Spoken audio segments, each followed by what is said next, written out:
Postgame. Why have we been so easy to unfold? Future might seem every spot we're getting close. Will follow me when the sky starts to change. Yeah, we won't be afraid. We'll never be the same again. Follow me, we won't leave it to chance. We can't wait romance. We'll never be the same again. Will you follow me when the sky starts to change? Yeah, we won't be afraid. We'll never be the same again.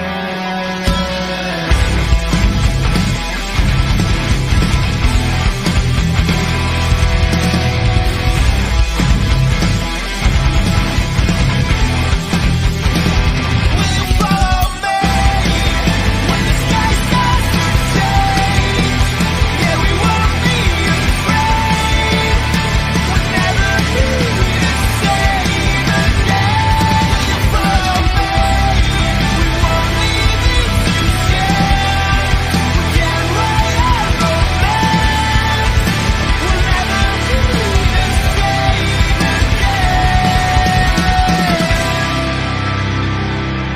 the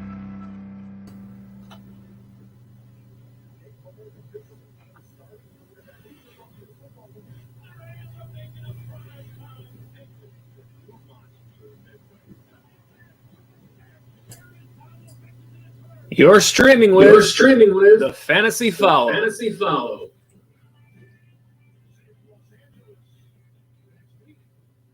And what's up, everybody? Welcome to a very special TFF Live Monday night post-game show tonight. I want to welcome you to the show, especially those of you who normally watch our Sunday pregame show. We're with you on Monday to go through a whole bunch of information for you. Got a lot of nice topics to go over. Of course, as always, let me get this up on the air for you here. We are here to answer your fantasy football questions, so please jump in the chat, get in the conversation, ask us anything you want to know about fantasy football going forward. This is week 6. Next week's week 7 questions about their lineups, trades, waiver wire. What's your record this year? What about tonight's game? We got a lot of stuff to go through, but especially we're going to go through all of our waiver wire players to target, early waiver wire players to target on tonight's show. We'll go through an entire list. We'll still do our typical video with the top 5 that we do, but we're going to give you the whole host of everybody who's in play to make that top 5 before we actually narrow it down for the video this week. So let's we're gonna wait on anything till we get through the rest of this game here. We got a little over 40 seconds left in the game right now. And let's see here if we can put up the screen that I think is going to show up when I do this. Look at that. Beautiful. So just before we came on the air, we had a huge play from Kenyan Drake with a 69-yard touchdown. Drake tonight, 164 yards on 20 carries, 2 touchdowns.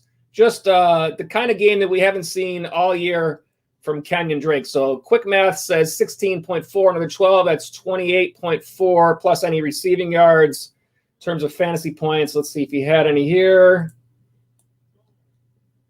And he did not, shockingly. Chase Edmonds did. But at any rate, interesting what we've got. And the game is now over. It's a final. It is 38-10 Cardinals win. A tough night for Dallas. Oof, not a good night for Andy Dalton. Not a good night for Ezekiel Elliott with a couple of fumbles. Really, the surprise of tonight's game is Kenyan Drake. And that brings up the question, and I had it down here on my topics to talk about tonight. If you have Kenyan Drake on your roster, what do you do with him now after this big game? I know for myself personally, I have him in a couple of leagues, and it has been frustrating this year.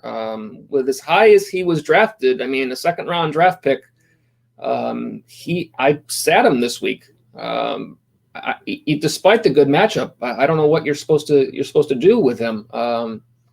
So a big week here from Drake, and does he become a trade offer to somebody? I know for me, that's kind of been my plan going into this week. If he did play great, try to package him together, perhaps with a wide receiver, and see if I can get an upgrade at some spot in those leagues that I have him. I know it's just been frustrating, and I don't know why to expect after this game that it's going to not go back to what it was. I think in that offense there, we've seen Kyler Murray has taken up most of the run game and taken up. Take a look at what Murray did tonight on the ground. It was 74 yards rushing for Murray, in addition to 188 passing and 2 touchdowns through the air, 1 on the ground for Murray. Between Murray's rushing and DeAndre Hopkins' addition in the pass game there, it seems to have just kind of left Kenyan Drake out from everything. And the emergence of Chase Edmonds hasn't helped, but honestly, I don't think it's been Edmonds that has impacted Drake. I just don't think that Drake has done all that much with the limited opportunities that he's had. So yes, between Drake and Murray and Edmonds tonight, Dallas gave up 238, another 23, 261 yards on the ground between those guys. So yeah, we thought this was going to be a great matchup for Drake. I certainly didn't have him on my start list this week because I wasn't starting him myself, so you can't really put him there. So yeah, this is a big topic. So if you got any thoughts, if you're watching with us live, get in the chat, let us know what you think. If you're watching us on the replay, please leave us your comments. And we'll also let you know, for those of you that are first-time viewers, we are a brand new channel. So please, if you enjoy what you see, please feel free to subscribe. We do have a goal of 100 new subscribers as we try to get this channel off the ground and growing, hopefully moving up to bigger and better things as we go on. So yeah, thanks for being with us tonight. And we thought we'd do a nighttime show. We've done mostly the Sunday shows so far. So yeah, we'll go through what we have for you. So, all right, let's get this back up on the screen here. Let's remind you that our live chat is open. So ask away if you got any fantasy football questions as we go through the show. We will take them as we go. We got plenty of other content to talk about tonight, and the bulk of that is going to be talking about the Week 7 waiver wire prospects. So with that, why don't we give one final recap of this game. We'll go through the stats.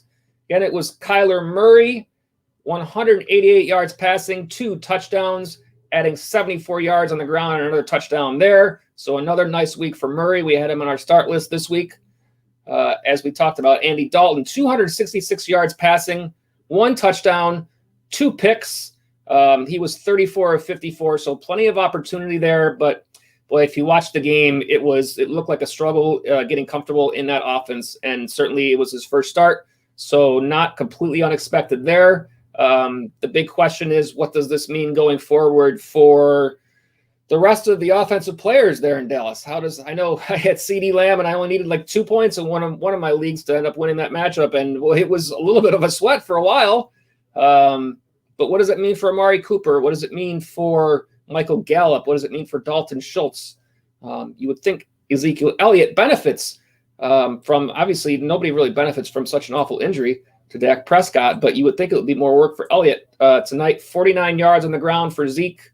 As we said, he had a couple of fumbles there and 31 receiving yards, 8 catches there. So he returned okay, PPR-wise. Taking a look at the rest of the rundown on the Arizona side, it was Christian Kirk leading the way for receivers, 86 yards, big play touchdown. He had 2 touchdowns, but 1 real big play. It looks like an 80-yarder, I think it was. So Christian Kirk, he's on our list for potential waiver wire targets for Week 7. I had him on the list already before this game, but I wanted to see what he did tonight. And leading that team in offense, it looks like there's some potential there. So looking at the rest of the list there, DeAndre Hopkins, 73 yards, 2 catches. Fitzgerald had 22 with 3 catches. Chase Edmonds had 1 catch for 6 yards. And on the Dallas side, it was Amari Cooper leading the way, 79 yards. He had 7 catches, 1 touchdown.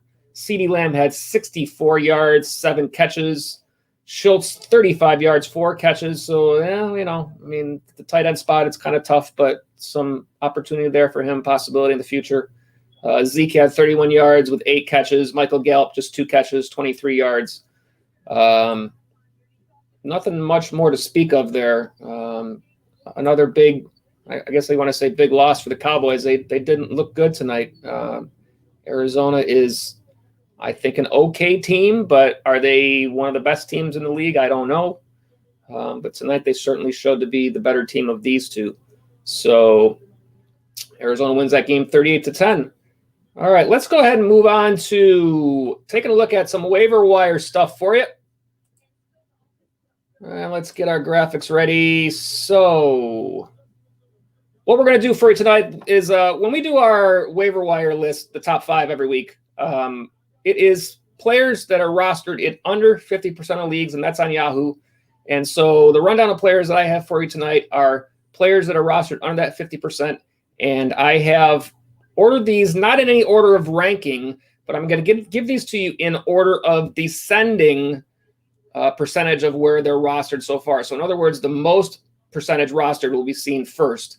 That'll come into play because some of the players who might be, more favored this week in terms of being added off the waiver wire, you're going to see that kind of towards the bottom of this list. So let's get this up for you first. So the first player we have tonight on the early waiver wire targets is Chase Claypool. Now, we had Chase Claypool on our list last week for the top 5, and I'm going to look back at the stats here. Because right now he's rostered in 49% of all leagues.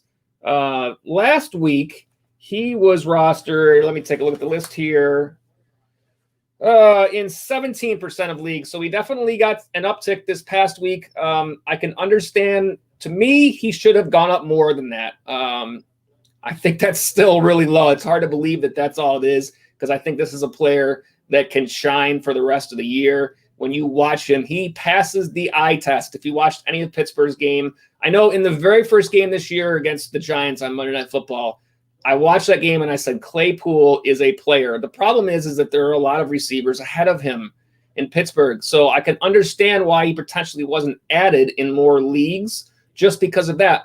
Deontay Johnson missing this last game was a huge bump for Claypool. So now that he has had 2 straight big games, even if Johnson comes back, again, I said this last week, I don't know how Claypool doesn't continue to have a role in that offense. I just cannot see them saying, okay, Johnson's back, we're going to move him back in. Granted, Johnson has seen a bulk of the targets this year, but I have to think that Claypool is going to be in there. And so he needs to be, you need to get him on your roster. Even if you're not planning on playing him right away, if you have spots on your bench, you need to pick him up. He's over half of leagues on Yahoo he's available right now. So last week, his stats, 18.1 fantasy points, 4 targets, 4 catches, 74 yards, and 1 touchdown. That was against Cleveland. The week before, he had 4 touchdowns, 3 through the air. I'm sorry, I don't know if I said 1 touchdown last week. That was what he had. 4 was the week before. 3 through the air and 1 on the ground. It was 42.6 fantasy points. That was in a week 5. Again, you're going to be watching Deontay Johnson's status. I know that I was able to pick up Claypool last week. Initially, I wasn't really planning on necessarily playing him until Johnson was announced as being out.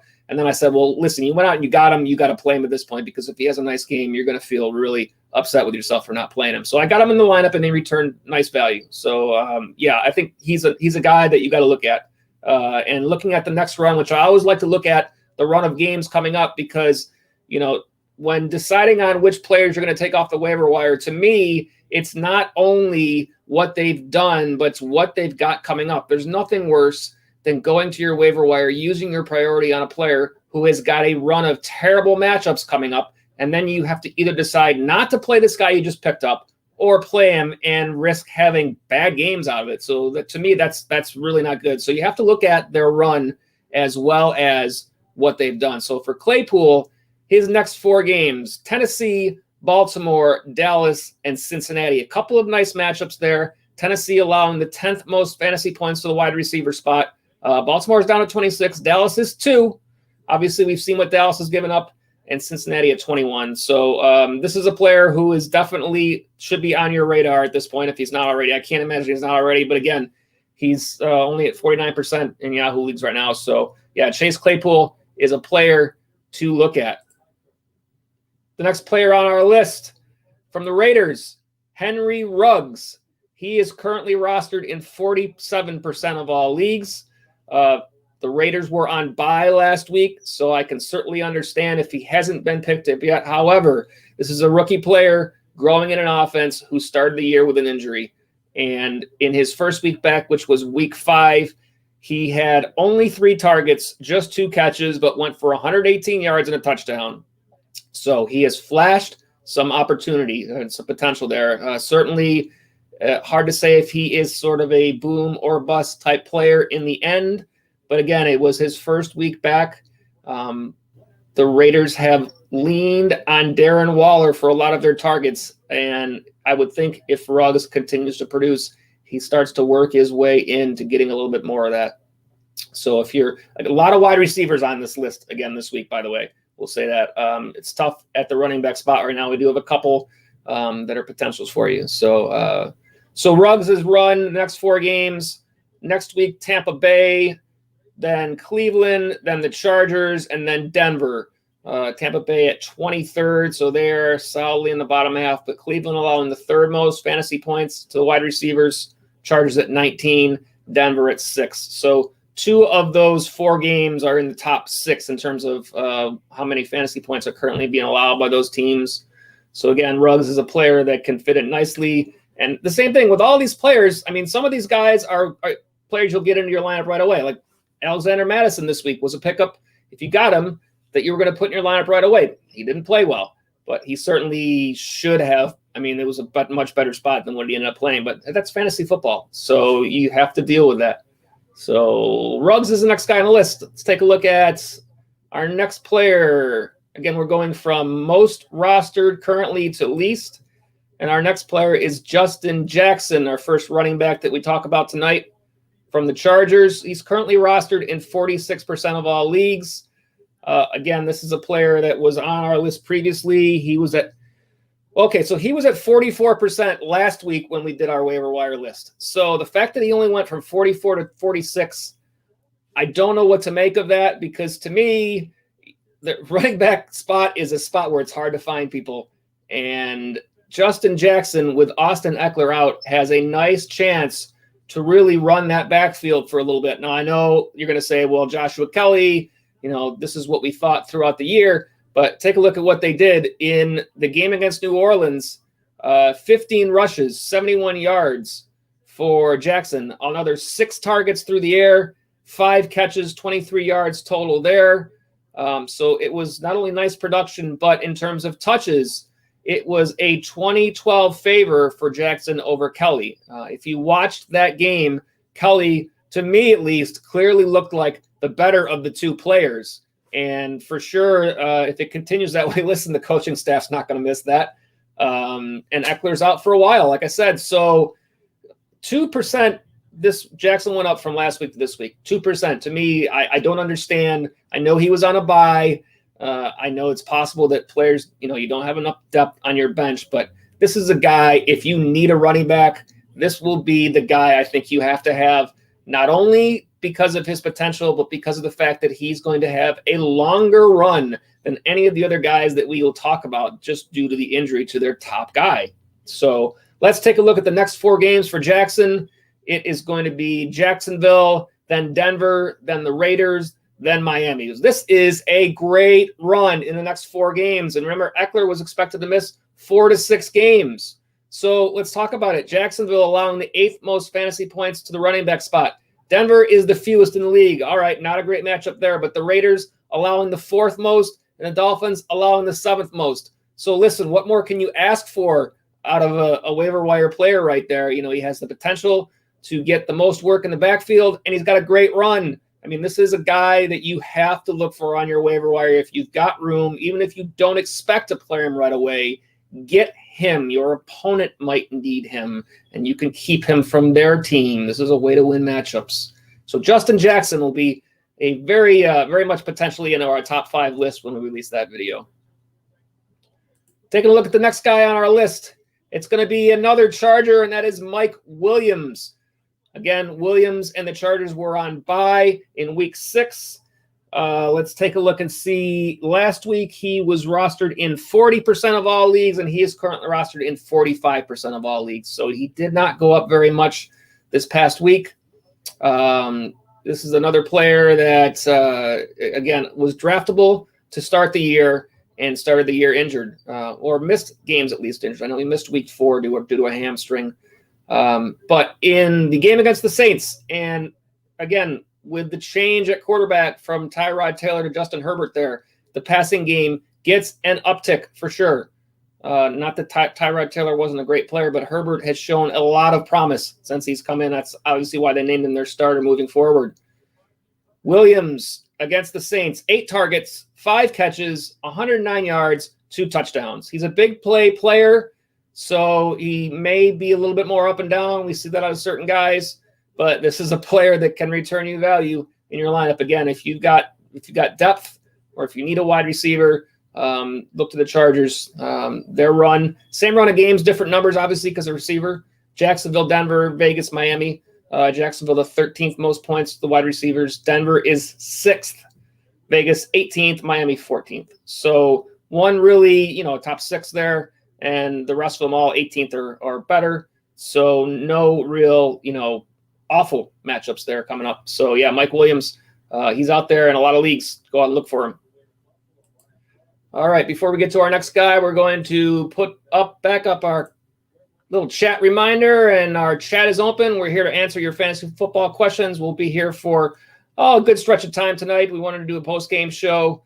We're typically here every Sunday for the Sunday pregame show from 12 to 1, but we thought we'd shake it up a little bit and do a post game and see if anybody wants any questions out there. We'll talk about lineup questions. We'll talk about trades. We'll talk about waiver wire. We want to hear about your roster construction. We want to hear how you're doing in your league. Just let us know. Hey, I'm 6-0 now. I had a great game tonight. I sweated it out, but I got a win or whatever the case may be. So yeah, jump in the chat and go ahead and let's talk some fantasy football tonight. All right, let's get to the next player on the waiver wire. So the next player is a guy that I feel is the top quarterback ad this week, and that is Teddy Bridgewater from the Carolina Panthers. Certainly, a lot of you may have added him a couple of weeks ago as a streaming option.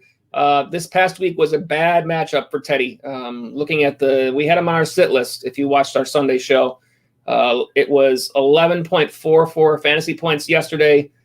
206 yards passing, no touchdowns, 2 interceptions against the Bears. The Bears are tough against the pass. It wasn't a week to start Bridgewater. He likely wasn't your starter for the full season. He was a streaming option, and you probably put him on your bench. However, talk about the previous 2 weeks. He averaged 24.03 fantasy points in those 2 games.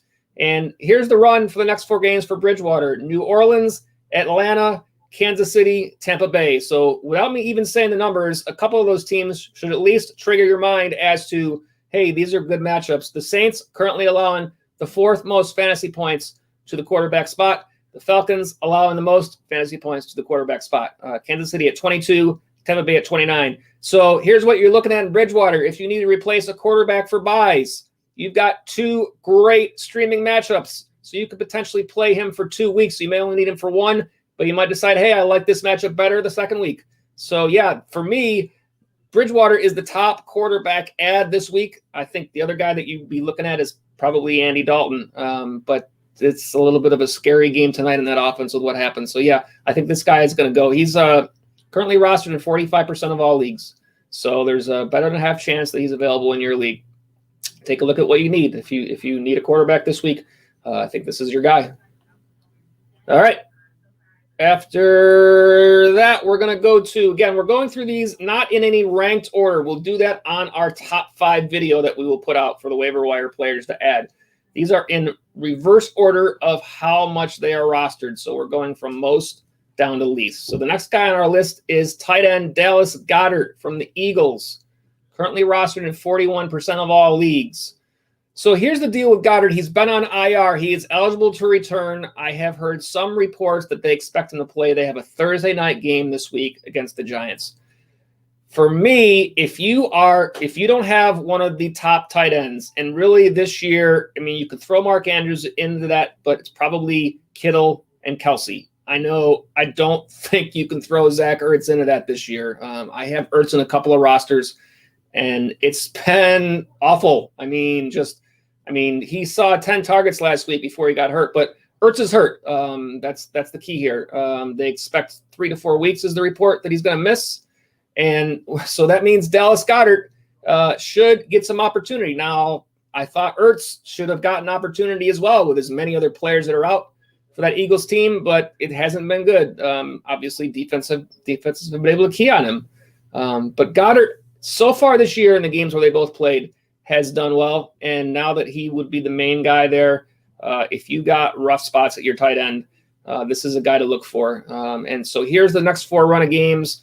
And again, the run is not as good here, but this is more about opportunity and the fact that he might be able to get you something that other guys can't. Playing the Giants, then Dallas, then a bye, and then the Giants again. So New York Giants currently second fewest fantasy points allowed to the tight end spot.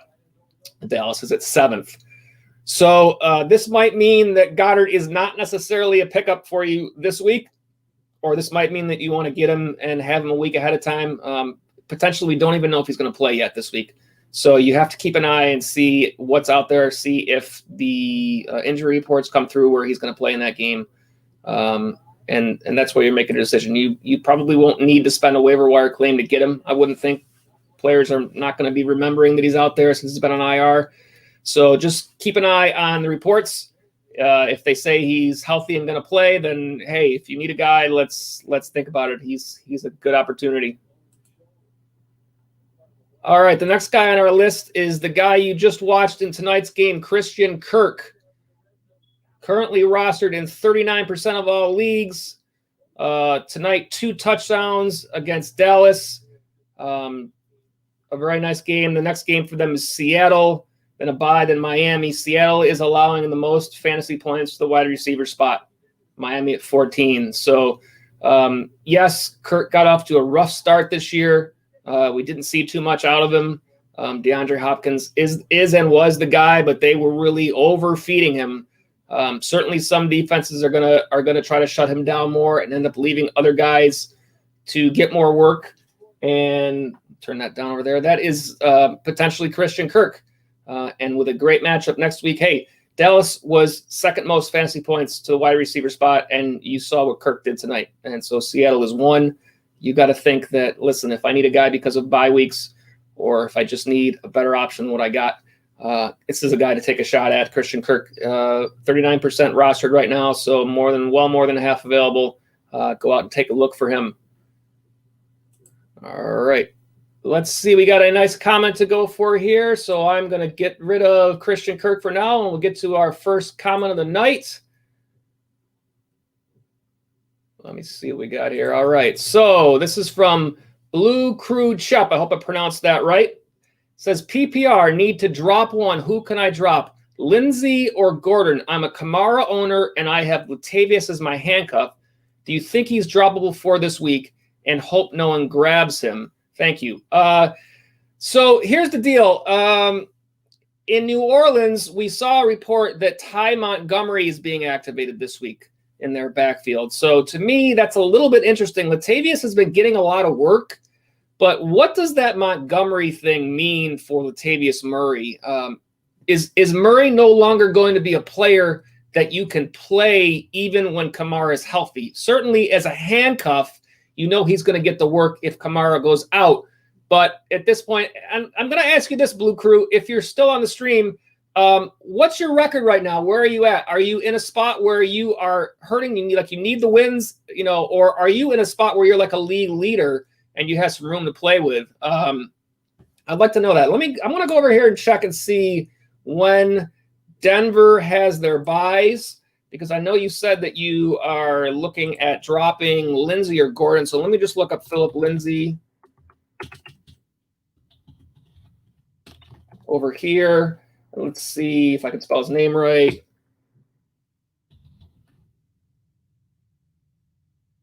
See if I can get you some better information. So okay, Denver, that's right. They already had their bye because of the game in New England. So, yeah, this week, Lindsay had a nice game. I know I have him on one team, and I've been just sitting on him the entire year. And here was the game where Gordon is out. It is Kansas City this week. So Kansas City has given up a lot to the run. Do we know what's Melvin Gordon's status yet? Let me do a quick search for you on Melvin Gordon. I want to get you the best answer I can on these. So we're here all night. So let's no reason to rush through this. So Gordon says that really it's still the only deal is that the illness that he sat out because of it. Nothing really updated, but they don't certainly have him listed that he's going to be out next week. So listen, I know in the league where I roster Philip Lindsay, I was on the verge of cutting him with need of that spot. So I definitely would think you're not going to cut Melvin Gordon. I'm assuming that's who you're talking about there. He's the guy there. So to start with that, no, you can't cut Gordon. So now it's between Lindsay and Latavius Murray. Both of them have had their buys. Again, I see, okay, Blue Crew, here's your record, and it is 4-2. So, all right, here's the deal. To me, at 4-2, if you're taking a chance on cutting Latavius Murray, that somebody else takes him, I think that's the chance that you take.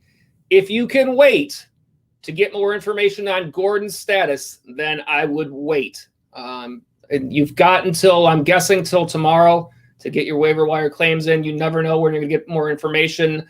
I would wait to see what's going to happen with Melvin Gordon and then make your decision from there. But if I had to pick between the two, knowing that Denver's playing KC, who have been bad against the run, that makes Lindsay a playable player this week, not only for you, but for another team if you cut him.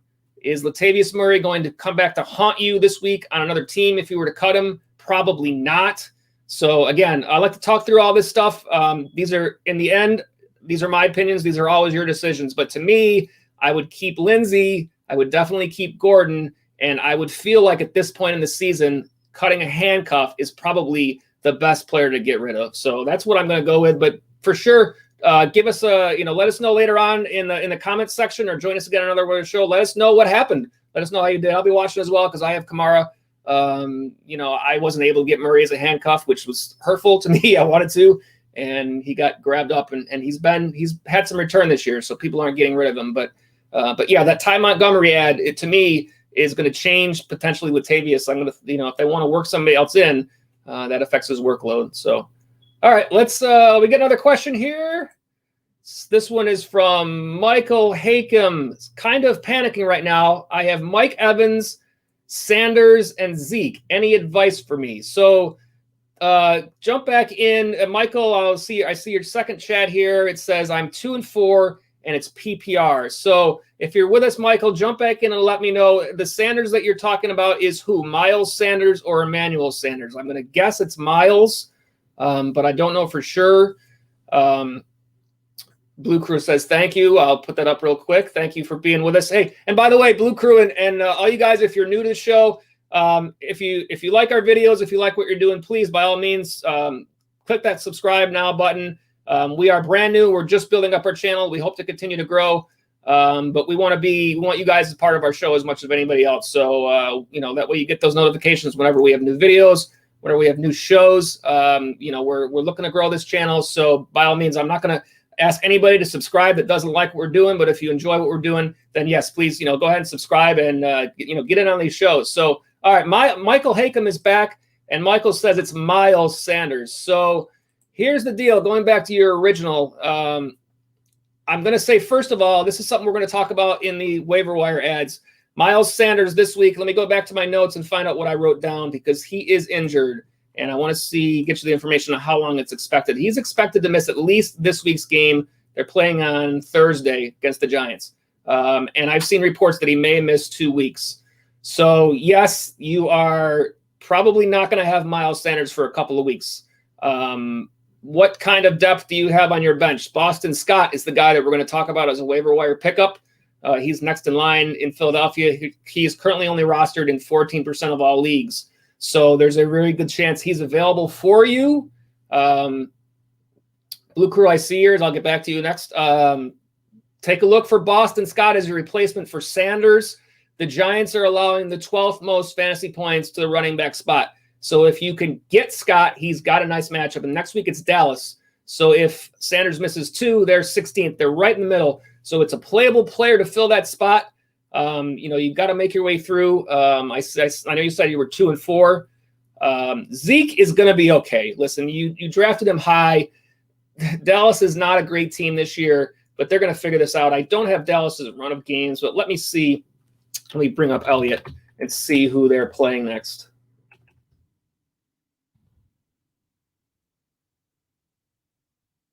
All right, let's see what the run for Zeke is. So they have Washington next, tough D, Philadelphia, Pittsburgh, and then a bye. So the run is, so-so, but listen, Zeke is going to be just fine. I wouldn't panic on him, but I can't disagree with you with this Mike Evans panic. I am very worried about Mike Evans as well. I have him on one roster, I believe, right now. And I know in the Sunday show this week, I specifically talked about the return of Chris Godwin and what that would mean for Mike Evans. If you look at the games where Godwin played, Evans' usage has been way down, and it was the same this past week. And I'll bring up the stats to take a look at here so I can tell you exactly, because there's no reason just to guess when we have all this nice information for us. Let's see here. Mike Evans.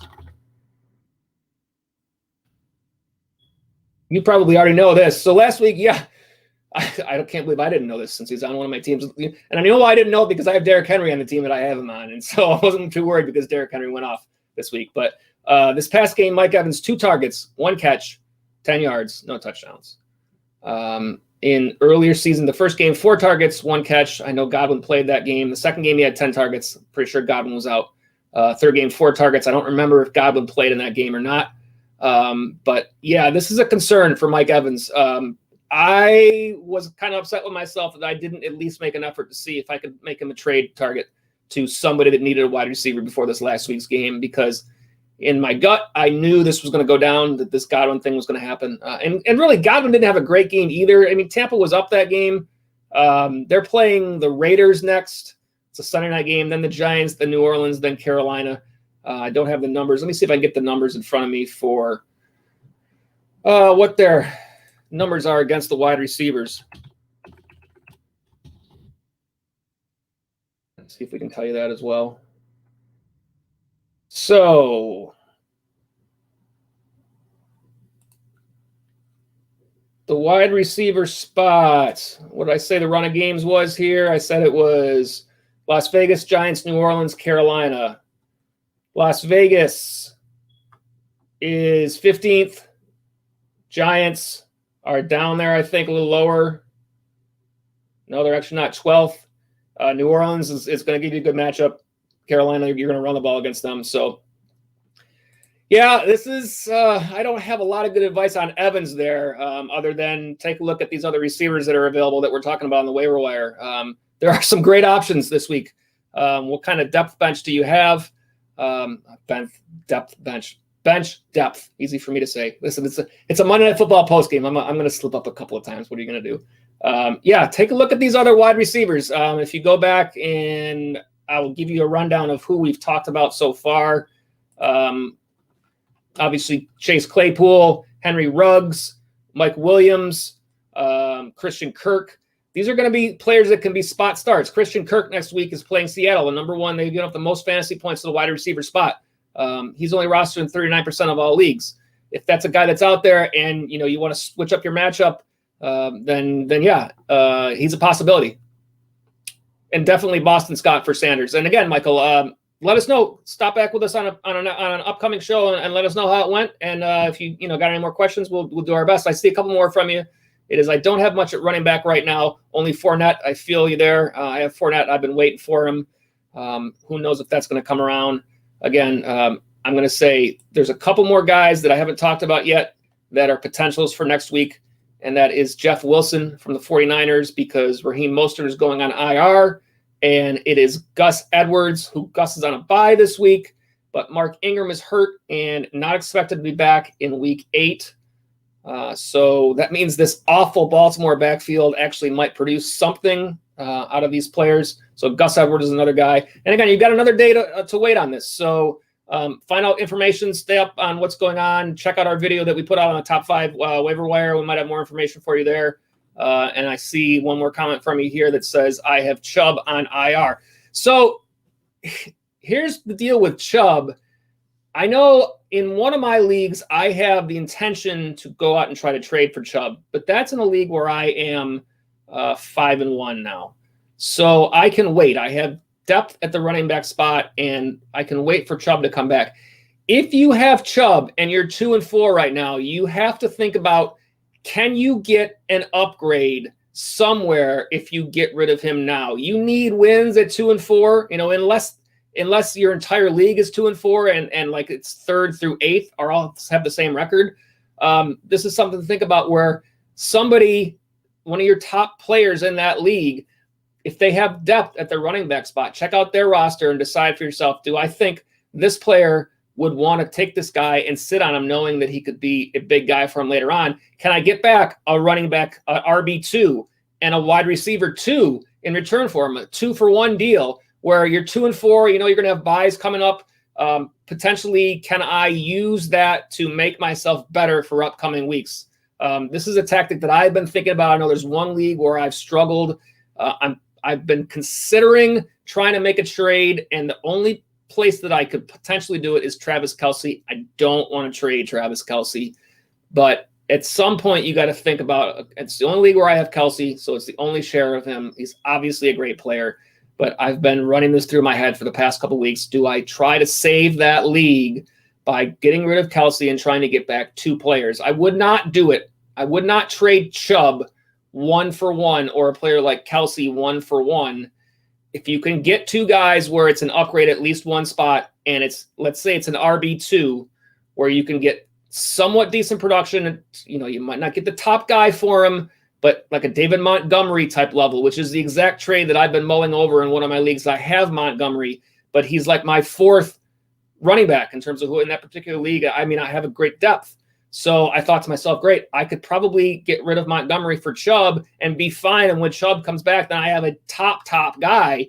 Is there somebody in your league that's in that spot where you can go out and say, hey, this is what I want back, and look for like a David Montgomery along with a CeeDee Lamb type player or a Justin Jefferson, or a player that they might be willing to shop because they got him off the waiver wire. Do they have a Chase Claypool or whatever the case may be, and they got them with the intention to try to make a trade? So to me, those are ways that you might be able to turn around that season. Again, Michael, I hope it works out for you. These are my opinions, but feel free to, I want you to take that with your own thoughts and put them together and come up with, the decision that works out best for you. Hey, listen, we all want to win in our fantasy football leagues. I want to win. I want you guys to win. And fantasy football is all about opinions. So yeah, I have mine. There may be others out there, but at the end of the day, try to find what works and makes your team. And don't worry about when you're making a trade. Don't worry who wins the trade. That's not the way to look at trades. Think about, have I made my team better? And that's what you need to do in your trades. It's not about trying to crush somebody else on what's being offered. Go out there and figure out, can I upgrade my wide receiver spot and get a serviceable running back in return for Chubb? So, all right. And Michael says, thanks for the advice. Hey, no, thank you for being here, Michael. Hey, listen, we appreciate all of our viewers. Like I said, we are a brand new show. So right now we are just trying to make our way. The more viewers we have, the better. So I want you guys to enjoy what we're doing. And also I want you guys to be successful. Tonight's show is all about answering your questions and just getting out a little bit of information. On the Sunday show, we do a little bit more production throughout the show. We talk about previous week's results. So that's a little bit more of an upscale looking show. Tonight is just kind of me and you guys answering questions. So if you guys are out there, if you're watching the stream and you got questions, no matter what they're about, trades, about lineups, about rosters, or just let me know how you're doing. Jump in the chat, get in the conversation, and by all means, we will do our best. And at the very least, we'll have some good fantasy football talk tonight. So we'll be here for a while tonight. And all right, got another one. I was going to go back to the other stuff, but listen, I'm going to keep answering these chats as long as you guys are there. So this one is from the Bulito. is Kenyan Drake back, or is it only because he played the Cowboys? So Kenyan Drake, this is what we talked about this a little bit, and I'm going to pull up the run of games for Drake. Matter of fact, this is really simple because I have him on a couple of teams, so I can just pull up my team and try to take a look at what we got here. I didn't see a final total for Drake, but let me see if I can find the team that I have him on here. It's a little bit more difficult because I sat him in both leagues that I have him. There he is, Kenyan Drake. And a half-point PPR Drake tonight was, I don't think he did much in the receiving, so this is probably about the same total. 28.40 points, 164 rushing yards, 2 touchdowns. I expected Drake to have a big game this week, and I still sat him in both of the leagues that I have him because he is just hurt this year. It just so happens that I have running back depth in those leagues, and I was able to do that. Picking up Mike Davis along the way was huge. He's been great, and it's allowed me to get by where otherwise I might have been playing a guy like Drake who was just crushing me. So is Drake back? I think the number we said was in the 260 yards that the Cowboys allowed tonight rushing, including 70-some to Murray. I really feel that Drake's production tonight was due to who they played. I mean, you have to look at the run of what he's done. Let's bring up his stats for the entire year and take a look at the opportunities that he's had. Kenyan Drake. Okay, he's had decent run opportunities. The least rushes per game is 13. That was in week 4 against Carolina. Oh, God, that's just – you want to talk about crushing you. You're playing the Panthers, who everybody has run the ball on. And, again, this is the reason why I didn't play Drake this week, because against Carolina, 35 yards rushing, 3.5 fantasy points. Against Carolina, name another running back who has done that against them. A guy you picked in the second round of your draft. Just brutal. So, I mean, they got Seattle next week, and then they're on a bye. Then they got Miami, and they got Buffalo. Listen, I know that I plan to go take a look. I haven't done it yet, but I plan to take a look tomorrow at the leagues where I have Drake and say, is there something I can do to ship him away now he's had a big game? I've been waiting for this game to happen so that I could look at other rosters in those leagues and say, hey, can any of you, do you want to take Kenyan Drake? And I'm prepared that I'll probably have to pair him with somebody else. I doubt anybody's going to trade for Kenyan Drake 1-for-1, and you're going to get back the value that you should for a second-round draft pick. I mean, you can't just give him away when you picked him in the second round for nothing. But if you can pair him with a wide receiver, if you have depth at wide receiver, perhaps you picked up somebody in the past few weeks who has played great, a Chase Claypool or a Justin Jefferson, that person potentially is an all-year starter for you. At least don't quote me on Claypool, but Justin Jefferson is an all-year starter right now. And if you disagree, tell me in the chat if you don't agree with that. But if you picked him up in a situation like that, can you find a guy that you drafted at a wide receiver, pair him with Drake, and send him off and upgrade? You might be able to get an upgrade at running back. Listen, upgrading over Drake at running back is not tough this year. There are players out there who teams might be willing to move, especially if they need a wide receiver. So, yeah, this is a potential 2-for-1. Tell me what okay, I see another comment from here. Let me get you the rest of this here, so I will get that up on the screen. Says Jonathan Taylor on bye, so I'm going to have to trade Drake, and he plays Seattle. However, he has the bye the week after that. So let me take a look at the running back list, and let's see, are there any guys who I feel are potentials for you that have potentially already had their bye, or their buys are much later. Looking at the list right now, James Robinson has been great, but if a team has James Robinson, they likely didn't draft him. It's going to make them more willing to possibly trade him. And the rest of your comment, I'll get that up on the screen.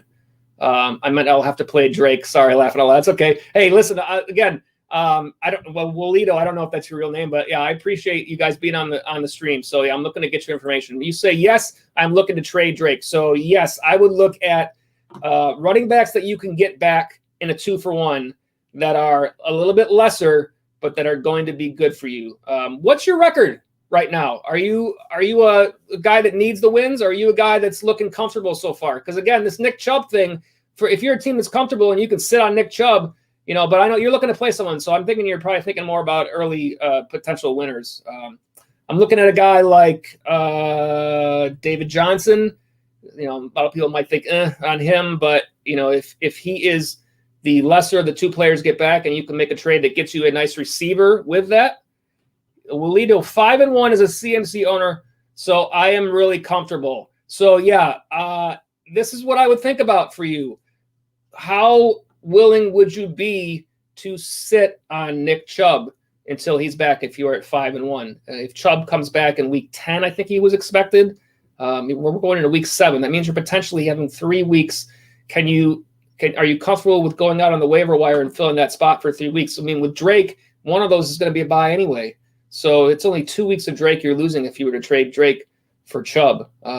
If you can get back Chubb and a wide receiver upgrade for your team, then that's potential for me. And if you're taking a little bit of a hit, if you're not going to go for someone like Chubb, there's a David Johnson that's available. There's a Myles Gaskin from the Dolphins who has been really great unexpectedly. Let's see. It's the last 2 weeks in a half-point PPR, 17.6 and 14.6. He's been getting most of the work. Of course, Gaskin's got bye next week, so I should probably look at that before I mention these names to you. But looking down the list even further, Mostert is hurt. Eckler is hurt. I don't see a lot of other great options going down the list that are going to fill like an RB2. Although, let's say, how about a DeAndre Swift? There's been a lot of talk that Swift is on his way up. And last week, 116 yards, 14 rushes. In the previous 4 games, Swift had 12 rushes combined in 4 games. And they gave him 14 last week. And I'm not sure how many he obviously has been using the pass game. He had 3 more catches. So he had 17 touches last week. The Lions came off their bye. They had a week to try to work him in a little bit more. Listen, if you're 5-1 and you have the chance to potentially do that, then I would absolutely look at a Kenyan Drake trade. And I see a response here. I could try that. Those are some good options for you. I didn't look at the wide receiver list, but see if you can get a 2-for-1. No, you're not you're going a 2-for-1 the other way. You're going to probably give away a wide receiver. Either way, listen, trades are all about, in order to get a good trade, you have to look at those rosters of your other teams and kind of put yourself in the mind of that other player. Like, you're not going to get, unless these players don't know what you're doing. I'm assuming you guys are all playing in competitive leagues. Like, you're not going to just roast a guy for a trade. Like, you have to offer them something that's good for them. But again, don't think about, did I win this trade? Did I give away 2 players and I only got 1 back or whatever? Did I lose this trade? How does this trade help you? If you are strong, you're trading your strength. So, I definitely think those are possibilities for you. But again, let us know. Check back with us. I want to know how you guys did. Leave us a comment if you're on these videos later on, or just check back on one of our live streams. And I appreciate the question, and best of luck. Hope that works out for you. All right, let's take a look. We got the next one. Looks like this is a lineup question from Myliz. I hope I'm saying that right. It is T. Higgins or Mike Williams. If you're on the chat, Myliz, tell me, are you asking, is this a lineup question of who do you play next week, or is this a question of who do you pick up off the waiver wire? I want to know that before I give you that answer. Definitely makes a difference. I don't know how much T. Higgins is rostered right now. Let me just see if I can find that out while you're waiting to answer me. T. Higgins is in 52% of all leagues, so I believe this might be a waiver wire question. I will answer it as though it is. Higgins, the next couple of weeks, Cleveland, Tennessee, bye, and then Pittsburgh. So let's see how these teams are doing. Cleveland is 3rd most fantasy points to the wide receiver spot. Tennessee is 11th. And then I said they had a bye. And then after that, it's Pittsburgh. And Pittsburgh is higher than I would have thought. They're 5th to the wide receiver spot. So I like T. Higgins a lot. And then you said for waiver, I'm going to put that up on the screen so that everybody's watching knows what we're talking about. For waiver, I like T. Higgins a lot. And between these 2 players, so first of all, I know A.J. Green had a decent game this week. I still believe that T. Higgins has moved past A.J. Green in that offense. I believe it's Tyler Boyd, and I believe it's Higgins second. And Cincinnati has shown that they want to throw the ball all over the place this season. So I believe he's going to have a lot of opportunity as the season goes on. Williams, the Chargers are going to throw the ball also with Justin Herbert, but Williams is a guy that I've already researched, and I will tell you the run of games for the Chargers is Jacksonville, Denver, the Raiders, and then Miami. So in terms of where those teams rank, points allowed to the wide receiver spot, Jacksonville 13th, Denver 6th, the Raiders 18th, Miami 14th. So listen, both of those teams have good runs. I would ask yourself here, what do you need more on this team? I'm assuming you're playing in a standard type league and not like a best ball league. Of those two players, I think Higgins is the steadier of the two, potentially going to give you a higher floor. I think Williams is the more boom or bust. I'm going to call up Higgins' numbers while telling you that before I misspeak. Okay, here's the last 5 games for Higgins, starting in week 2. He didn't play in week 1. Targets, 6, 9, 7, 8, 8. Okay, you're looking at the amount of targets. He's had last week a great game, 125 yards. I know he had that big play. Let me call up Mike Williams and give you the same stat for him, and hopefully this might help make your decision. Williams has played 4 games. He missed week 4 with a hamstring injury. Keep in mind, the beginning of the season was with Tyrod Taylor. Nothing against Taylor, but Justin Herbert is going to air it out more. The targets for Williams in 4 games, 9, 4, 1, 8. Okay. This is more of a boom or bust guy, and the more steadier guy in that offense is always going to be Keenan Allen. And they've got Hunter Henry there as well. At 2 guys that are going to take away targets from Williams. Cincinnati does not, to me, have a guy at the tight end spot that's going to take targets away. I think Higgins is a solid number 2 there. I like his run. If it were me, and again, this is fantasy football is all about opinions, but I want to give you mine, and if that helps you, great. If you go a different direction, then by all means. But in my opinion, it's T. Higgins out of those 2. Unless you absolutely want that boomer bust guy, which would be more Williams, I think it's T. Higgins there. So I would go with him. But let us know. Let us know how it works out for you. Get back at us on a future live show, or get at us at the comments and let us know how you did. By all means, if you're new to the show, again, we're a brand new channel, so we want to get the word out there. Go ahead and subscribe to us so that you get notifications whenever we have new videos or our next live shows. We're live with you every Sunday. This is a good opportunity. Let me put a little promo up here. Thank you again for the question, Miles. Really appreciate it. Let me put a promo up here, and for any of you that are new to the show, we will let you know that this is our weekly live show that we do on Sunday. It's TFF Live Sunday pregame. We're on at 12 noon. We go right up until game time. Same deal. We answer your fantasy football questions. We get you a whole bunch of information, just trying to help you win your matchups every week. So if you're new to the stream, this is our regular live show on Sundays. Tonight is a special for Monday Night Football that we decided to do, and looking at waiver wire prospects. So yeah, appreciate all of you that are watching and that are new. We're with you for quite a while. We'll stay with you as long as you have questions tonight. We got a bunch of more waiver wire players to go through. We're only about halfway through those. So we will go back into that, and we'll hit back any more questions as they come in. All right, so let me get my research here and back to the waiver wire. The next guy that I have listed for you guys, another wide receiver, is going to be Travis Fulgham from the Eagles.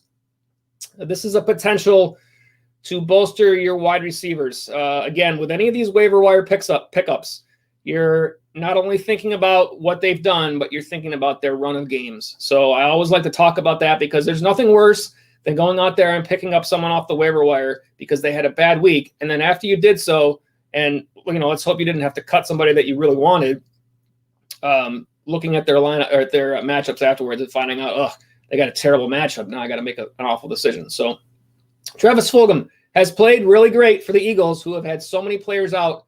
Now, here's the deal. Deshaun Jackson, Alshon Jeffrey, every week it seems like the news is they're trying to get back, but they're not. Check their statuses. As of now, I haven't heard that they're back, but we keep hearing, they're trying. So with them not there, it's Fulgham, it's Greg Ward. I mean, Zach Ertz is out now. We talked about Dallas Goedert as a potential pickup there at tight end. The more players that go down, Miles Sanders is out, the better the prospects are for a guy like this. Fulgham is currently on 31% of all rosters. Again, for the waiver wires, we only talk about players that are under 50. So 31% for Fulgham. Last week, this game yesterday, is 10 targets, 6 catches, 75 yards, and a touchdown. It was 19.5 fantasy points in a PPR. And over the last 2 weeks, he has had 23 targets, and he has found the end zone each of the last 3 games. So this guy is ingrained in their offense. There's a chance that when some of their players come back, he stays because he's proved himself at this point. Who knows? But we do know that his run of games for Philly, it's the Giants, then it's Dallas, then it's a bye, then it's the Giants again. So, all right, here's the numbers. The Giants giving up the 12th most fantasy points to the wide receiver spot. Dallas giving up the 2nd. They play the Giants twice there, so it's the same numbers. So whether or not you think Jackson and Jeffrey are back or not, Giants 12, Dallas 2. We just saw the game tonight, what happened against Dallas. Everybody has crushed them from the wide receivers. I mean, Christian Kirk had a great night. Christian Kirk has been a little bit of a struggle for fantasy players this year. Had a great night. So, this is a guy that gives you value, right? I'm not, when I put out the top 5 waiver wire picks that I suggest every week, perhaps they don't always match what you see elsewhere. And there's reasons for that, because I'm not only looking at what they've done, I'm looking at the games that are coming up. Like, if you get a guy that's a little bit like one guy that I've been talking about a whole bunch has been Tim Patrick. He's still only, I'll talk about him later. He's still only on 18% of all leagues. You've got injuries there in Denver. Noah Fant missed the game. And I know on the live show on Sunday, when I mentioned that, I said, we went through the actives and actives. I said, listen, this means Patrick's going to hit him again. And he did, over 100 yards. These are names that people don't know. So, like, when you get waiver wire, like, you could have gotten Tim Patrick without using your waiver wire priority. You probably can this week. We'll talk about that later. But getting back to Fulgham, yes, with their injuries and with what he's done and with that run of games, how can you not look at this as if you're going to target a wide receiver? Even a couple of the chats that we had earlier, this is another guy, if you guys are still on the stream, to think about. This guy has produced, and he has great matchups, and their team continues to be banged up. So, of course, Carson Wentz has struggled. That's a factor because someone's got to throw him the ball. But I'm looking at Travis Fulgham, and I'm saying, do I have a spot on my bench where I can put this guy? If I do, this is a guy to get no matter what.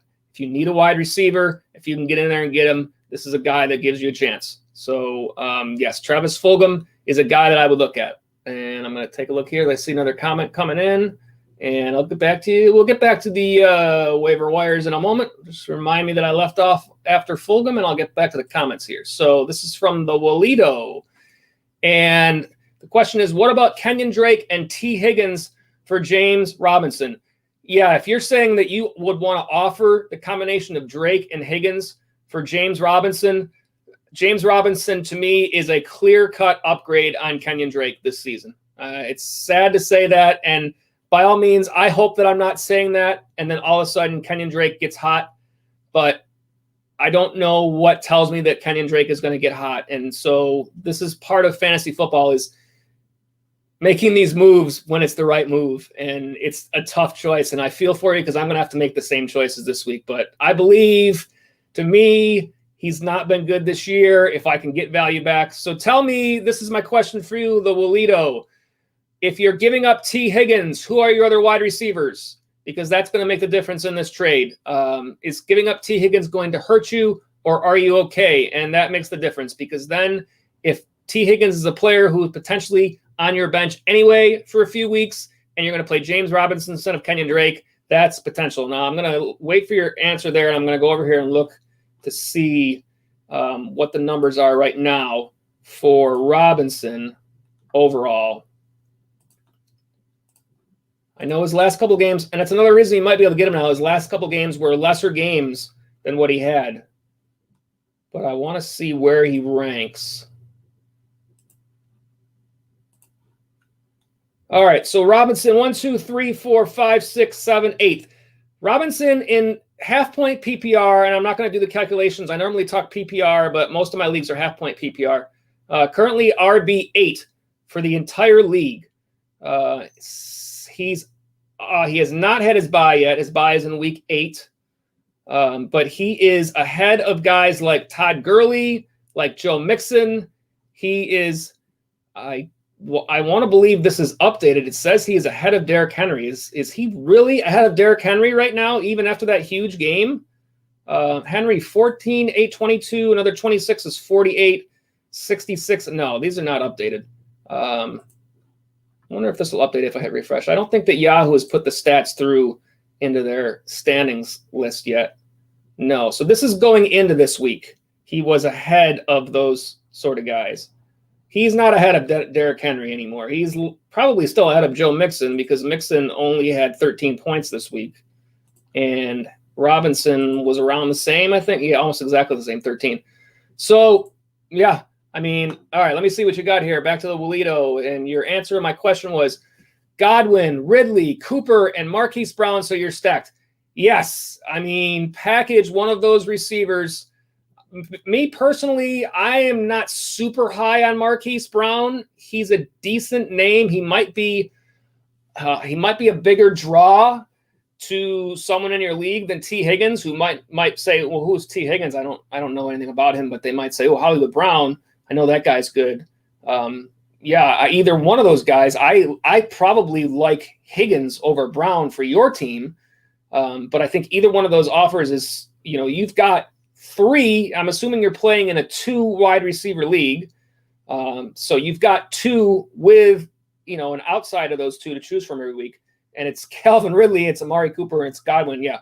What did you say your record was, Walito? You said you're 5-1. You've got McCaffrey. You got an awesome team, man. This is like, yeah, you're coming from a huge position of strength here. So, if Kenyan Drake, if you trade him away and he has a great year, and James Robinson also still has a very good year, then you're like, oh, man, Drake had a great year, but I still got a great player back out of it. So you probably take that chance at this point. I think either Higgins or Marquise Brown, you package him with Drake and you get back a James Robinson. Yes, I think that's a move that I would make. That's and that's a move I might think about a similar move in my league. I'm gonna give you some insights of the team that I have that has Drake. One of these 2 teams. So I have Drake on a team where I also have James Conner, Chris Carson, and I also have Antonio Gibson sitting there who I haven't really used. But I picked up Mike Davis, who's been getting me through, and I think Davis, according to the reports, is going to get 2 more good weeks. So yeah, to me, like I'm trading Drake away and potentially, and we must have drafted in a similar spot because in that league I have Amari Cooper and Calvin Ridley. Yeah, I'm going to try to make a move that makes me better somehow. And I have Michael Thomas sitting on my bench. So I have Thomas, Cooper, Ridley in that league. Hurst at tight end. I'm probably going to try to get a decent running back to fill that spot because I think this year is a running back year. I think you want to have those spots. So good thoughts. I might think about making that similar trade, but and the Walito, you say, all right, thank you. No, absolutely. Thank you. Appreciate you being here. Like I said, I appreciate everybody that's on these streams. It probably took a little work to find us because we're a new channel. We're not going to show up for everybody. And I understand that.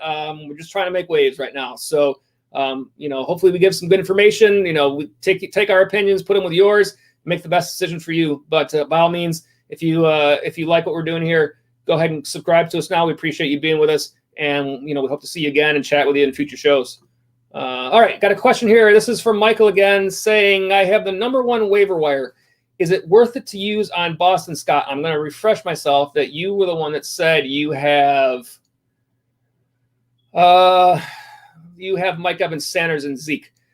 Is it worth using the #1 on Boston Scott? Let's take a look and let me answer that. My gut answer to you is yes, because you said you're 2 and 4, right? I'm looking back. You don't even have to answer that. I'm looking back. Yeah, 2 and 4. It's PPR. Okay, so Boston Scott, first of all, is a guy that they will use out of the backfield as a pass catcher. So that gives you, both options with him as a player. The real question in this is how many weeks are you going to have him for? It looks like for sure you're going to have him this week and potentially the next week after that. And so those 2 teams are the Giants and Dallas. On Yahoo, they've already changed his projections to where his projection has gone up huge for next week. Use projections as a reference, but by all means, I don't always go by Yahoo's projections, especially this year. And I understand it's been a weird year, 2020, and everybody is in a little bit of a rough spot. So I don't hold that against them. But Yahoo's projections throughout the year, they have guys that are literally projected for the exact same number for like weeks in a row. So this is kind of a year where you got to lean on your own thoughts a little bit. And hopefully we can help you with that. But let's ask you this. If you're saving that number one waiver wire spot, if you're 2-4 right now and you need the wins, I'm looking back up to your earlier chats. Do you have a better player that you'll get later on at a number one spot on the waiver wire? I mean, clearly it's hard to say. You never know what's going to happen, with injuries. But to me, like if you were 5-1, 4-2, then that number one spot, it might be easier to kind of hold on to and wait. But if you don't use your priority this week on Boston Scott, I will be shocked. If you're playing in a competitive league, I'll preface that. I will be shocked if somebody else doesn't take him, even if you sit there at 3 a.m. East Coast time, which, we've all done it, hoping to see that guy appear and grab him without using it, then he's going to be gone. And that you need a running back this week, and that you have Sanders, and that Sanders is not there. So that means that as long as Sanders is out, you expect Boston Scott to automatically be a guy that any team, unless they're stacked at running back, is going to start. And you're telling me that you're worried about running back, so you're probably starting him. All those things said, like I said, these are opinions, and take what I say and put them with your own. But I'm guessing, like if I was listening to those words, I'd be thinking to myself, yeah, I better use this priority here. So, you've probably saved it up for weeks, and you hope when you have the number one. I know I do the same thing, to get a guy that's just a huge pickup. Someone where there's been a big loss, or like what's happened with the Chargers or elsewhere, where you lose a guy, Dalvin Cook going out, that sort of thing. But in those situations, a lot of times you're picking up a player where you're not replacing a player on your team. This is your team that got hurt by Sanders out, and you have the chance with that number one spot to fix your team for this week and then continue to work going forward. Because it's not like this is not going to be the last move you make. You continue. If you're going to be successful at fantasy, you are continuing to upgrade your team continuously all the time. So look, hear what I'm saying, and by all means, like I said, this is make I don't want to ever make a decision for somebody else, but I will give you my opinion. Is Boston Scott worth that number one spot?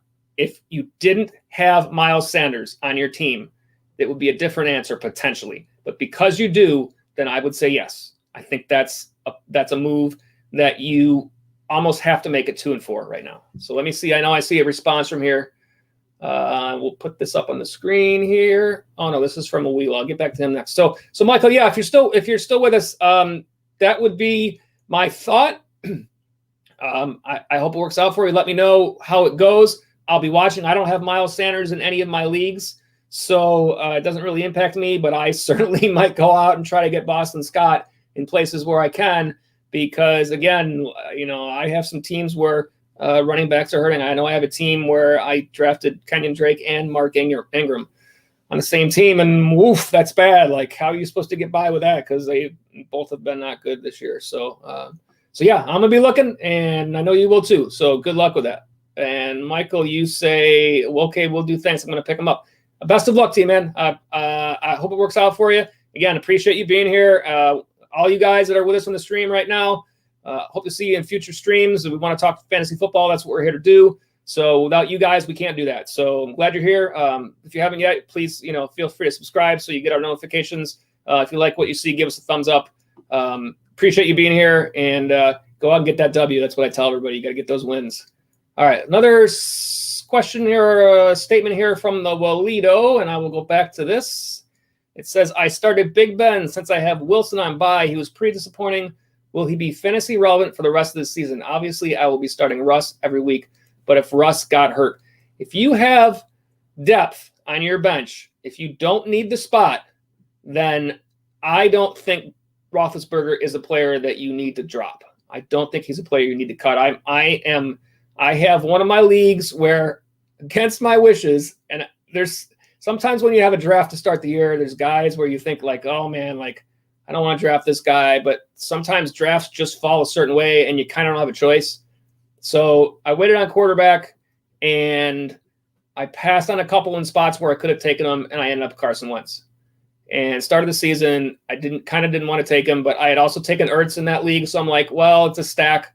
If they play well, then they both do well. And lo and behold, they both started out terrible. So I quickly cut Carson Wentz.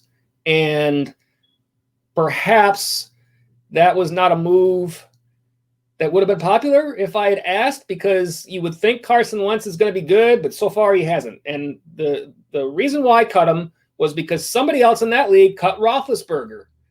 And so I said, there's way more potential in Roethlisberger in that offense in Pittsburgh to give you points than Wentz in Philadelphia. He is under pressure every game. He's throwing interceptions. He doesn't have time to get rid of the ball. His receivers are banged up. So anyway, this isn't a question for you between Roethlisberger and Wentz. I know that was just kind of my own personal, but yeah, if you have depth, I don't know why you want to cut Ben. I don't even think he wasn't certainly great this past week, but let me look up what his stats were. I have him on one of my teams, so let me just look up that team. I feel like he at least got me through my matchup. Oh, he had 10.98, so yeah, I guess he wasn't great. The problem is that, listen, they put up 38 points against Cleveland, but they were ahead the whole game. So it wasn't Roethlisberger's arm that won them that game. When you have guys to throw the ball to, like I'll say Smith-Schuster first because he's the first guy you think of, but he hasn't been great this year. But Deontay Johnson has been getting so much work, and now Chase Claypool is emerging, and James Washington is still there. And this is an offense year after year with Big Ben that throws the ball. And yes, he's not always been a guy that has been great fantasy-wise, and there's been some knocks on him, but like you said, you're not playing him as a starter every week. You're playing him as a backup. So, yeah, I mean, to me, I don't think – what would you get better? I mean, let me see. I'm not going to ask you to tell me what's on your waiver wire right now, but if you were to run this question through your mind and look on your waiver wire and say to yourself, okay, if I cut Roethlisberger and I got stuck, who else is available out there who I could potentially get? Like, there are a few guys, unless you just want to stream a quarterback the rest of the year, which is fine. Some people will do that. But I know like a guy like Justin Herbert, he's probably been taken already in the past couple weeks. If he hasn't, listen, that's someone you got to think about. Like, he's rostered in probably 50, little over 50% of leagues right now. I'm looking quick. See if I can't really find that quick. See if I can look at quarterbacks. Not really the whole gist of my question, but we're with you all night, so I might as well. Got plenty of time to answer you. I'm looking on the wrong list. Let's see here. Justin Herbert. So Herbert is available. He is rostered in 55% of Yahoo leagues right now. Yeah, I mean, I will take Herbert probably. It could be close between those two. I don't want to say it right away, but interestingly enough, I believe in that team where I have Roethlisberger, I picked up Herbert, yes, as my second quarterback in that league. So I have them both. Yay me. I'm not trying to pat myself on the back. But anyways, answer you this question. There's the rest of your response. Top three available right now are Stafford, Minshew, and Carson Wentz. So Minshew is Minshew, I'll put this more in a question form. Is Minshew an every week starter in your opinion? No. I guess I answered it for you.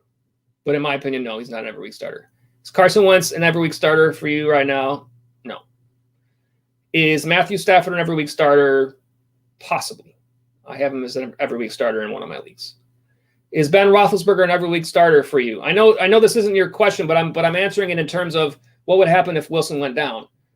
Is Roethlisberger a potential every week starter? Yes. Is Stafford a potential every week starter? Yes. So out of those four, you have two guys that are potential every week starters.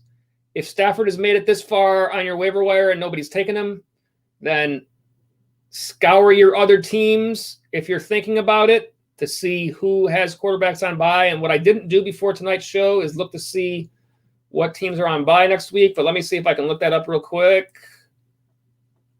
I don't have it there. Let's see if I can get it here. So that would be week 7. That's not going to tell me the bye teams, but I'll have to put it together out of my own mind real quick.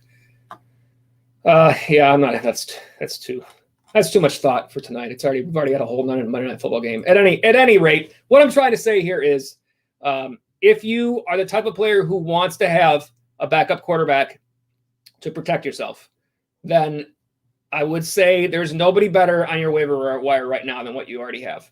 And the only one that's potentially equal is Stafford.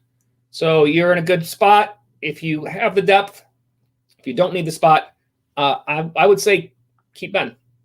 To me, keep him and see what happens. So you've got a powerful offense there. The Pittsburgh offense is, to me, ahead of the Detroit offense, even though Stafford's good, Galladay's good, Marvin Jones, Hawkinson had a great game this week. But the Pittsburgh offense is what it is, and they got a great defense. I guess that might be a little bit of a knock against Ben, because there's going to be games like this week where they were up big and he doesn't produce. But I don't think that you drop Big Ben unless you absolutely have to, unless you're comfortable not having a backup, and that's a choice that you'll have to make. But yeah, that'd be what I say. But yeah, let us know how it goes. Let me see. I got a question here. Another question from Michael. Let me get this one. Okay, well, no, I'll finish this off with the Walito. I like Ben's upside more than Stafford's, but yeah, I think having Ben as a backup is good. Yes, I would keep him then. I agree. I like his upside more than Stafford's. Even though I have Stafford as a starter in one of my leagues, I kind of subscribed in most of my drafts this year to that whole waiting on a quarterback type thing. So that's kind of the way it was. And I liked Stafford because I thought that he had a great year last year before he got hurt. And so therefore, if he was able to stay healthy this year, I thought there would be more of that.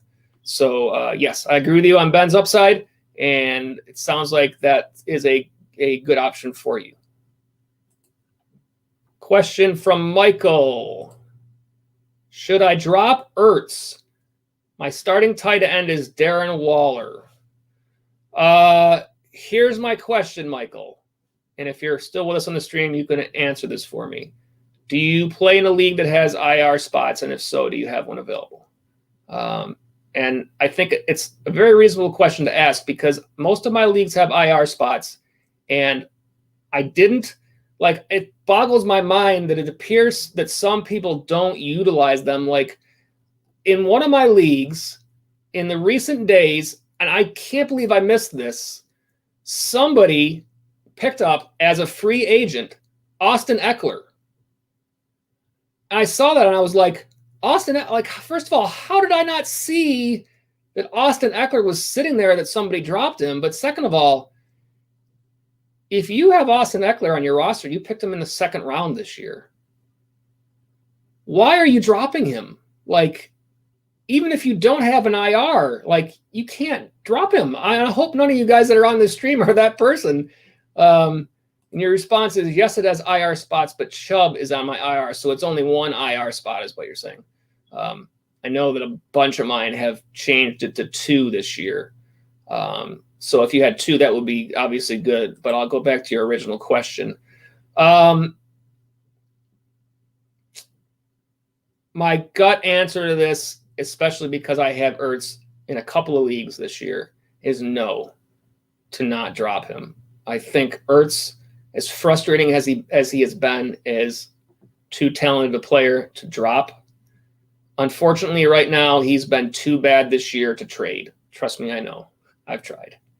So that leaves you stuck with him. The good news is that you don't need him because you have Darren Waller. And the only time you would need him is in a bye week, and the Raiders have already had their bye. So barring injury, tell me when you're going to play Ertz over Waller anyway. And secondly, tell me how you ended up with both of them, because Ertz probably went around the 4th round and Waller probably went around the 6th in drafts, guessing. And if I remember, I think you said your roster is pretty good. So either you're in like an 8-team league or you just crushed everybody in your draft. But no, I don't think Ertz is droppable yet. And I think, let me see how many weeks they said he's going to miss, because I know I wrote that down already. 3 to 4 weeks he's going to miss. With as banged up as Philadelphia has been, it's, to me, really hard to say whether or not the poor production from Ertz this year is about him or about what defenses have been able to do against him. And I've heard that said out there in the football expert areas. And I thought to myself, I don't buy that. But if you do look at Ertz last week, and I'm going to pull it up, I don't even have to pull it up because I know I wrote it down. Ertz had 10 targets last week. And I can check his points easily because I had him starting in one of my leagues. He returned, let's see, he had 33 receiving yards on 10 targets, no touchdowns. Good for a splendid, not sure how many catches he had, but it was, in standard league, it would have been 3, which is what that one is. In a half-point PPR, it was 5.5, 4 catches. So if you're playing in a PPR league, he had 7.3. You don't love it at all. In the previous 2 weeks, he had 15 yards, and I famously on our Twitter, which, by the way, check out our Twitter account. I don't have the graphic up there, but our Twitter is The Fantasy Follow, and fantasy is spelled FNTSY, and we try to update you all there on as much as we can with upcoming shows, videos, all that good stuff. I tweeted out during that game last week or 2 weeks ago. I said Chase Claypool has 2 fewer touchdowns than Zach Ertz has yards. Claypool had 4 touchdowns. Ertz had 6 yards. I tweeted it out of frustration purely because I've kept trying to trust. I have kept trying. I don't know if that's correct grammar, but whatever time in the morning it is what it is. Regardless, if you were to drop Zach Ertz, somebody else would pick him up instantly. It's awful that you can't trade him right now. I wish there was more trade value. I've tried. Let me see. You say here that it's a 10-team league. Perhaps you later on in the season have value for him. If you were to get into a spot where, listen, you've got this guy on the waiver wire that you absolutely have to get, and Ertz is your last option to cut, then you probably cut him and try to, go to the wire later on if you need to pick up another tight end. I mean, guys are going to pop up, but you're probably not going to find somebody more talented off the waiver wire than him later in the year. That doesn't mean you're not going to find someone that can produce more. So for me, I think you at least hold out as long as you can and see what the situation is. If that situation arises where you got to make that tough decision, then perhaps you do. But, if that happens, find us, find our show, and ask. I'll try to give you an opinion then. But yeah, that's. I think you keep him. And see what happens. But thanks again. Thanks again for the question. Absolutely. And this, I got a note here from the Walito that might actually help. And this is why I love the chat, because a lot of times, like I said, fantasy football is all about opinions. So you guys have opinions, and they help. Every opinion helps everybody. So the Walito says, I've been streaming tight ends this season, but someone dropped Noah Fant for some reason. So I picked him up, and I believe he will end the season as a top 5 tight end. And I absolutely agree with that. And this is how you win leagues, is you take advantage of other people's mistakes. So like getting back to that Austin Eckler thing, like I could not absolutely believe that Austin Eckler, and the person who picked him up, I looked, and it was not even a waiver wire claim. It was a free agent pickup, which means I kind of felt stupid even more because he was sitting right there on a day where you didn't even need a waiver to get him. And somebody like, that's a obvious, and this is in a league with IR, so you pick him up instantly and stash him on IR. And by the way, let's go back to talking about wide receivers. And I don't remember, Walito, if you were the one that was asking about wide receivers, or that might have been somebody else. Anyways, if you have an IR spot and you're making moves, like say this week you're going to pick up somebody off the waiver wire, or you're going to make a move. This really doesn't work with a waiver wire claim, but if you can pick up somebody just during the free agency period, This is what I've been trying to do this year in certain spots. And, you're going to probably, some of you might already be doing this, but some of you might not. So I think it's worthwhile. There are guys that are out there that are on the IR that are great pickups. When you have someone else you're going to take, look to see who is on IR that's available first if your IR spot is open, okay? If you haven't had that injury that hurts you. This is a guy that I've done this in 2 leagues this year. Allen Lazard on IR, still on IR. When he comes back, he is still the number 2. Opinions may differ, but to me, he's the number 2 in Green Bay behind Devontae Adams. Robert Tonyan has been great. His targets are going to get replaced at some point. It might already be happening now. Allen Lazard is on IR, scheduled to return at some point. So when you pick up a new player that you're going to use, before you do that, listen, if something happens later on, he hasn't played yet, or whoever that guy is hasn't played yet, and this is going to fall into someone like Dallas Goedert this week, who's possibly returning from IR, but possibly not. If they haven't played yet, pick him up first. Put him in your IR, and that means you still have a roster spot available, and then go get your new guy. And now you got 2 guys for free, and so be it. If you end up having to cut Lazard later, doesn't matter. For now, you got him. If you don't have to cut him later and he turns into being somebody great, then awesome. And they don't even have to be on IR, even if they're just listed as out, like a guy like Deontay Johnson, who was out this week. Potentially, I'm guessing he probably won't still be listed as out during the middle of this week when you have that chance. But let's say that he is. You get him and you stash him. As long as he's listed as out or IR, you can put him in your IR spot. And then, so you can't do it unless you do it first. Because if you pick up the guy you want first and then try to do it, then you're stuck cutting somebody you don't want to. But if you make it the first move you make, again, a lot of you are probably saying, well, Joe, I already know all this. You're telling me. But some of you, it doesn't necessarily mean that everybody does this. For me, it's a great play because now you've got this guy sitting there, and several weeks from now, as everybody else is scouring their waiver wire looking for Allen Lazard, they're like, what? He hasn't played in 4 weeks. Why is he not here? Because you got him. And you can turn him into something.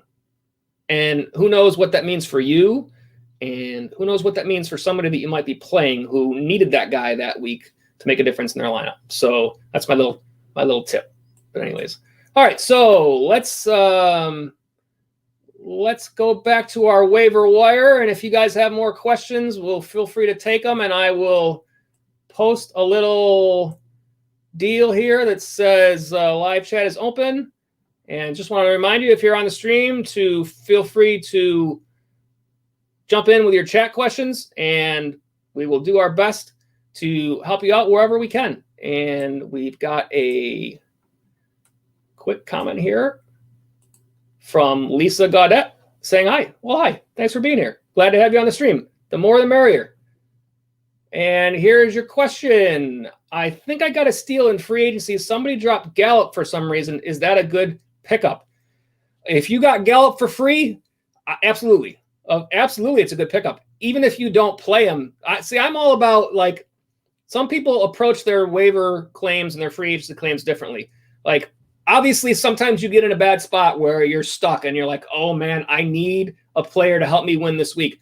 But there are other times when you're just improving your roster, okay? So there are some receivers who might have been sitting there, like, for instance, let's say you have A.J. Green and, you're like, what is A.J. Green doing this year? Like, at some point, you're going to move on from someone like Gallup. Has struggled a little bit this year, but is still on an offense that's going to throw the ball. Even with Andy Dalton, they're going to throw the ball a lot. They have to throw the ball a lot because they're going to be behind in most games. If you watched the game tonight, the first half of that game, they looked like they were not even there. This is what Dallas has done all year. And I know Zeke struggled with fumbles, but no matter what, this is a team that's been playing from behind all year, and I don't know how that changes. So Michael Gallup has the opportunity to return you value every week. He's a big play player, so expect him to be a little bit more boom or bust. He's not going to be that even keel guy with a nice floor every week. But everybody's got buys coming up. You're going to need that guy, and who knows if you can fill that buy with. This is a player Gallup. I don't remember what round he would have been drafted in, but I'm guessing around the 8th round or 8th, 9th, 10th round, somewhere in drafts. You got him for free. You can't argue with that. Unless you have to cut somebody who's incredibly valuable, then yeah, you get him. You play out your season, you keep going. And if for some reason, he steps up and he's great, then great. If for some reason you face a decision where you need to cut somebody and this is the last guy you're willing to cut, so be it. You got him for free. You're not cutting anybody you drafted. So yeah, that's a great pickup. Absolutely. And thanks for being here, Lisa. Appreciate it. And I say this to everybody. Thank you for being on the stream. Thank you for being part of our chat. This is what we're all about, is talking fantasy football. We're a brand new channel. So if you're new to our stream, you probably worked hard to find us, because we're not showing up real high on searches right now. And that's what happens with new channels. We get that. But we're here. We're not going anywhere. We're here to grow. By all means, if you enjoy what we're doing here, please give us a subscribe, give us a thumbs up. But by all means, we want you to be able to get the notifications whenever we have. Like tonight was a completely random live stream. We normally do the Sunday show, and I thought, hey, let's do a Monday night show. And so this was out of the blue. So if you were already subscribed, you got the notification to find out that we were going to be on tonight. If not, then you just happened to find us, and I'm glad you did either way. So by all means, join us again on another show and hit that subscribe button. I see another follow-up here from you, Lisa. I'm going to put that up on the screen. Also, is trading Aaron Jones and Juju for a good wide receiver and a decent running back a good idea?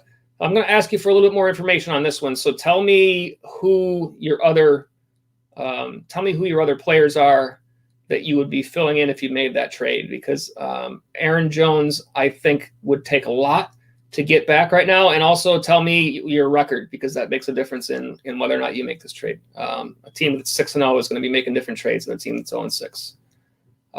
Juju is, I think you can upgrade Juju, yes, potentially this year, because he concerns me there. I don't know why it hasn't happened for him yet.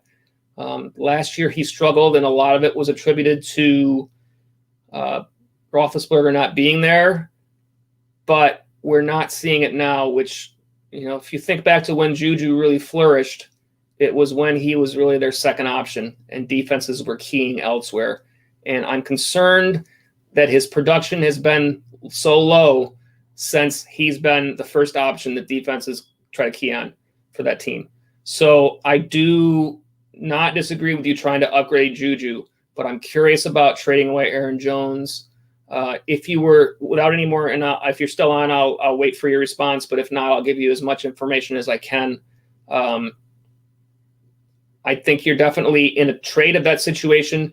You're going to be taking a step down for Jones for sure, and potentially taking a step up for Juju. So if you have depth at running back and you're able to take a step down and you're hurting at wide receiver, that would be a reason to make this trade. And I see your response, so I'll put it up on the screen. It is, I'm 4-2. I have Kamara at running back. I have Robbie Anderson, Slayton, Ruggs, and Gallup. I would not make that trade. Not right now. I think that because this is the reason why. I'm looking at the rest of your depth at wide receiver. Well, let me think that back. Let's just talk this through. So Robbie Anderson, I like, even though he had a tough week last week. I see why you're trying to upgrade the spot, because Slayton to me is going to be a hit or miss player this year. Ruggs is going to be a boomer bust guy, most likely. And Gallup is a boomer bust guy. So far what you've had in Juju is mostly a bust guy. Sorry for Pittsburgh fans. Listen, if there's any Pittsburgh fans that I'm offending by saying that, then you should watch all of the other live shows, because I've crushed the Jets. So I'm sorry to all Jets fans, but I have just been awful on you this year. And I can't, it's been kind of warranted, because holy cow, like when are we going to, no, I'm not getting on a Jets thing tonight. I've done enough. Anyways, so yeah, Kamara at running back certainly is great.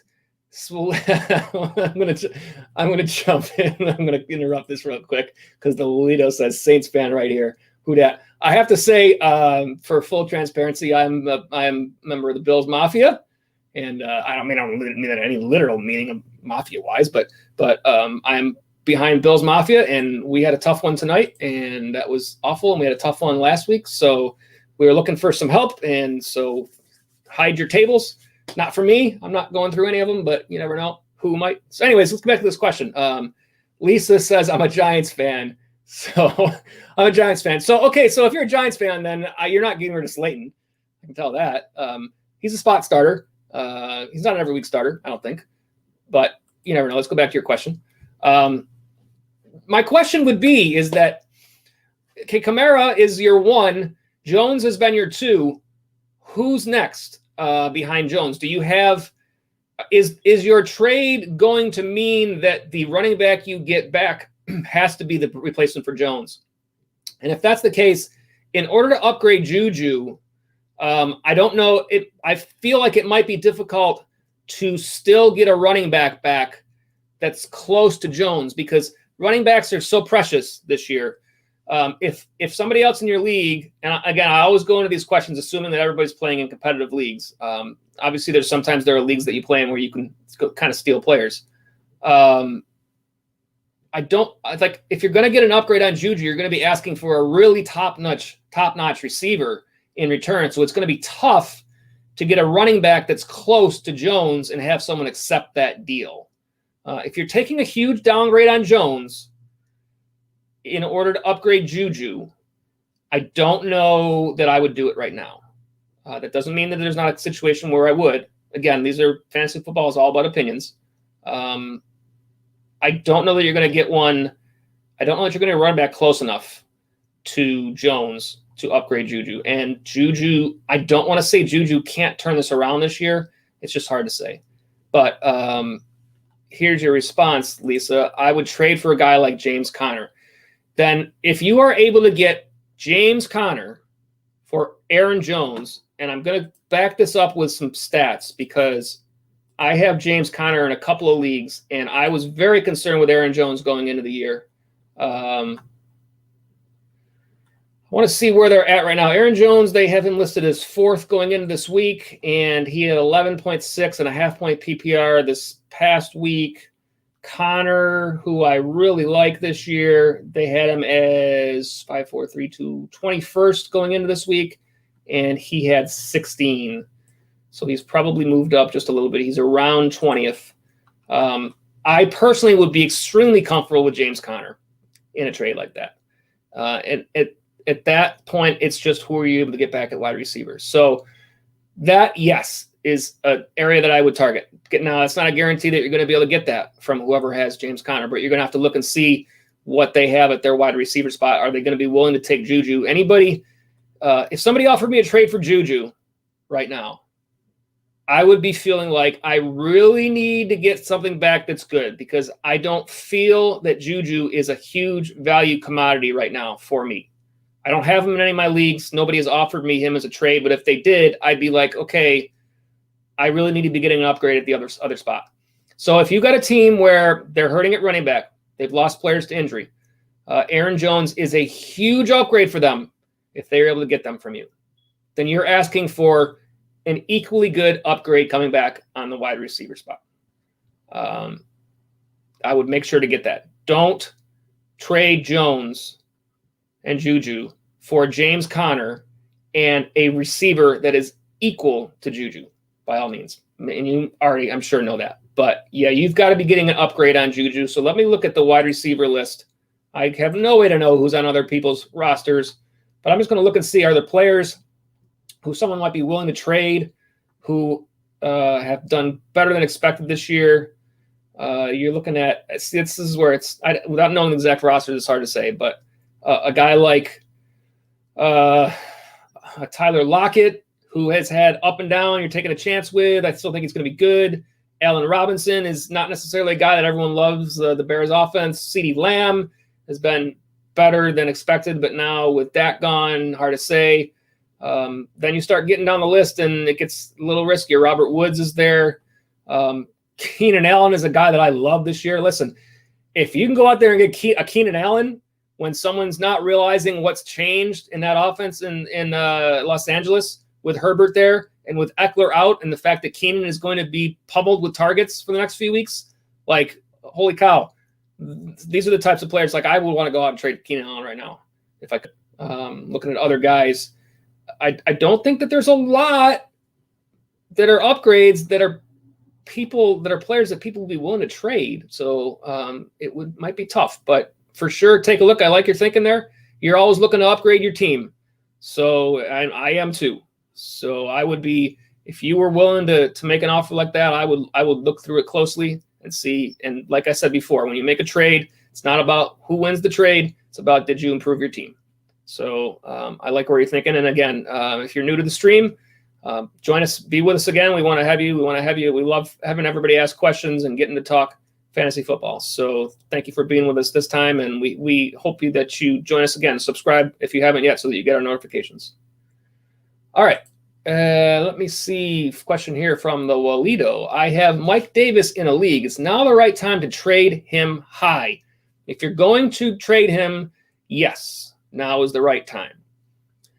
From personal experience, I have already tried to trade him in one league, and I got no interest.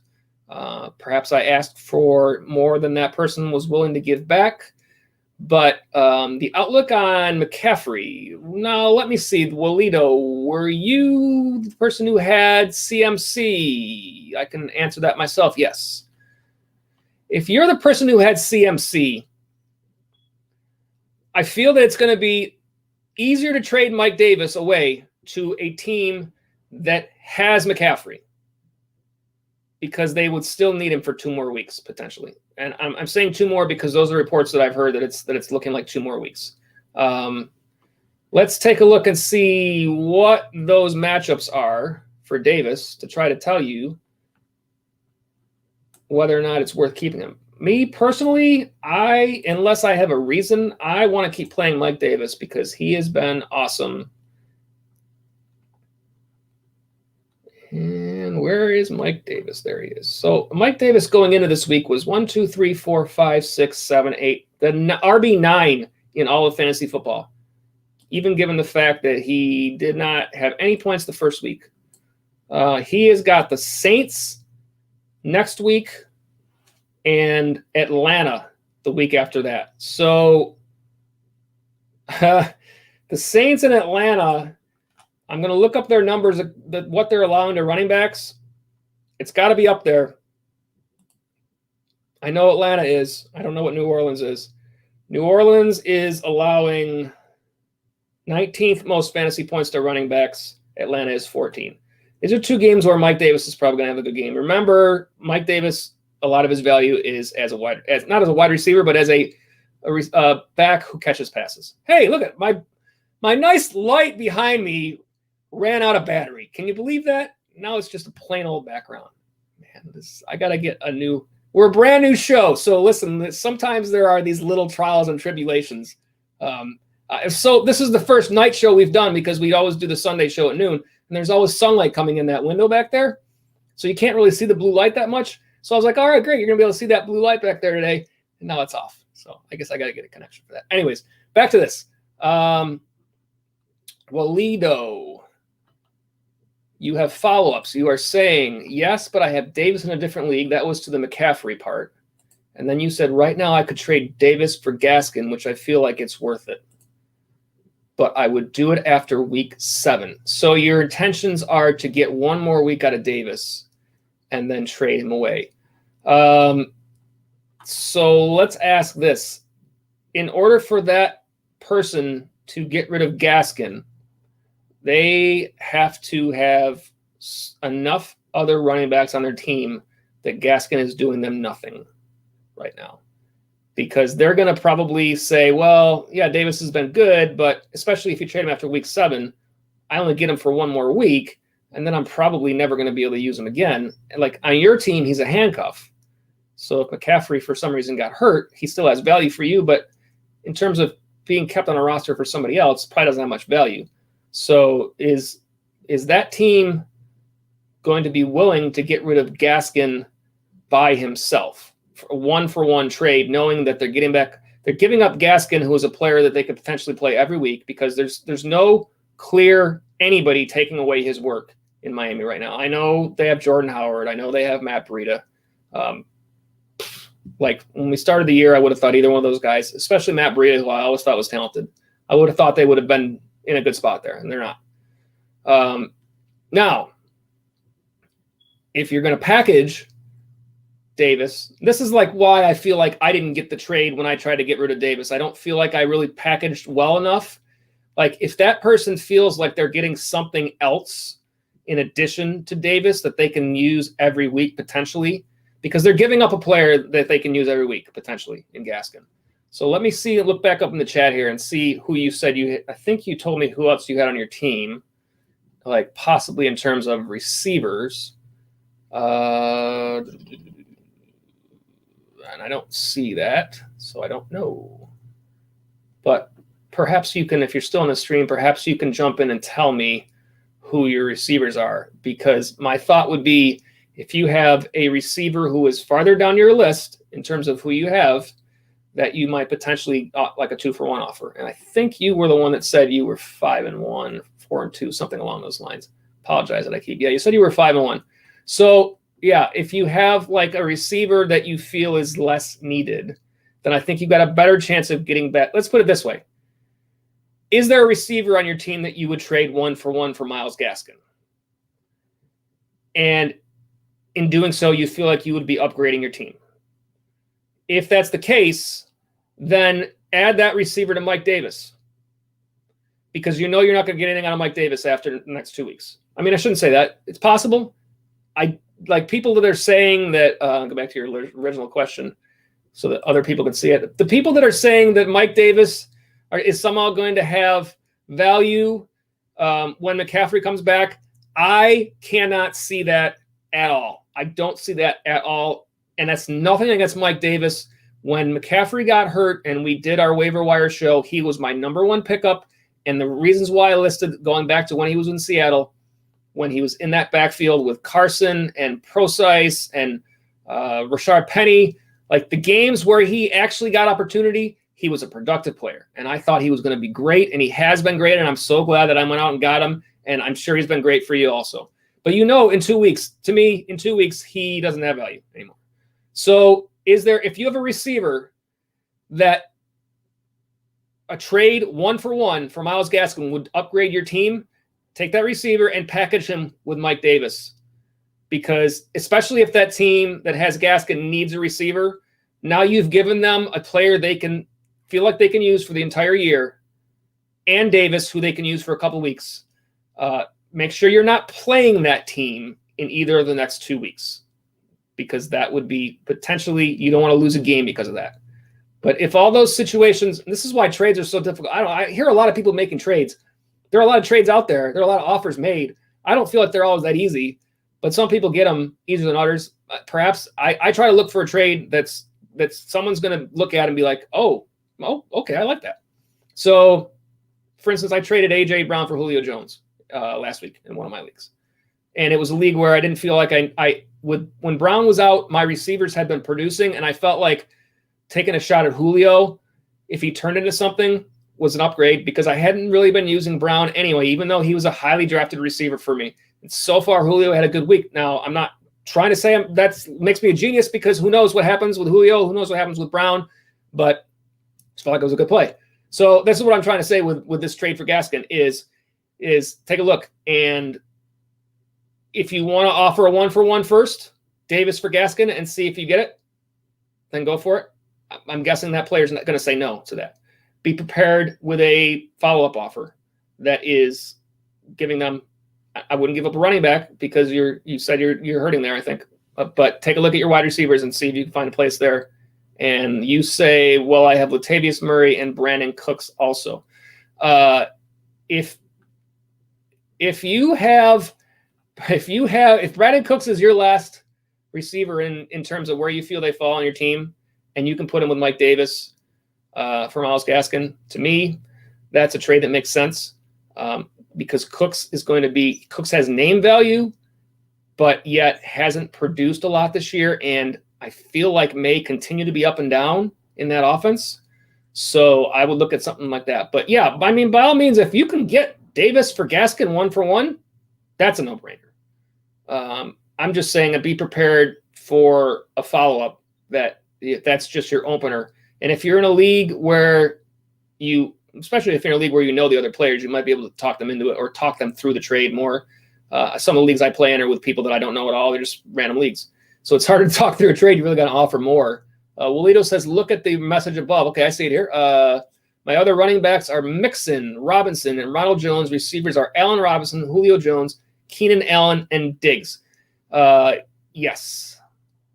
If you have Mixon, Robinson, Jones, then you're not going to be hurt by losing Davis. You are gaining an every week not an every week starter for you and Gaskin, but an every week starter for his team. And you're not going to be hurt by, it was a two-part message. I got it. So this is the deal. Like, by the way, this is as a new channel, like it's nice because I have all these chats in front of me, like on my streaming service here. And I'll give you some background into this.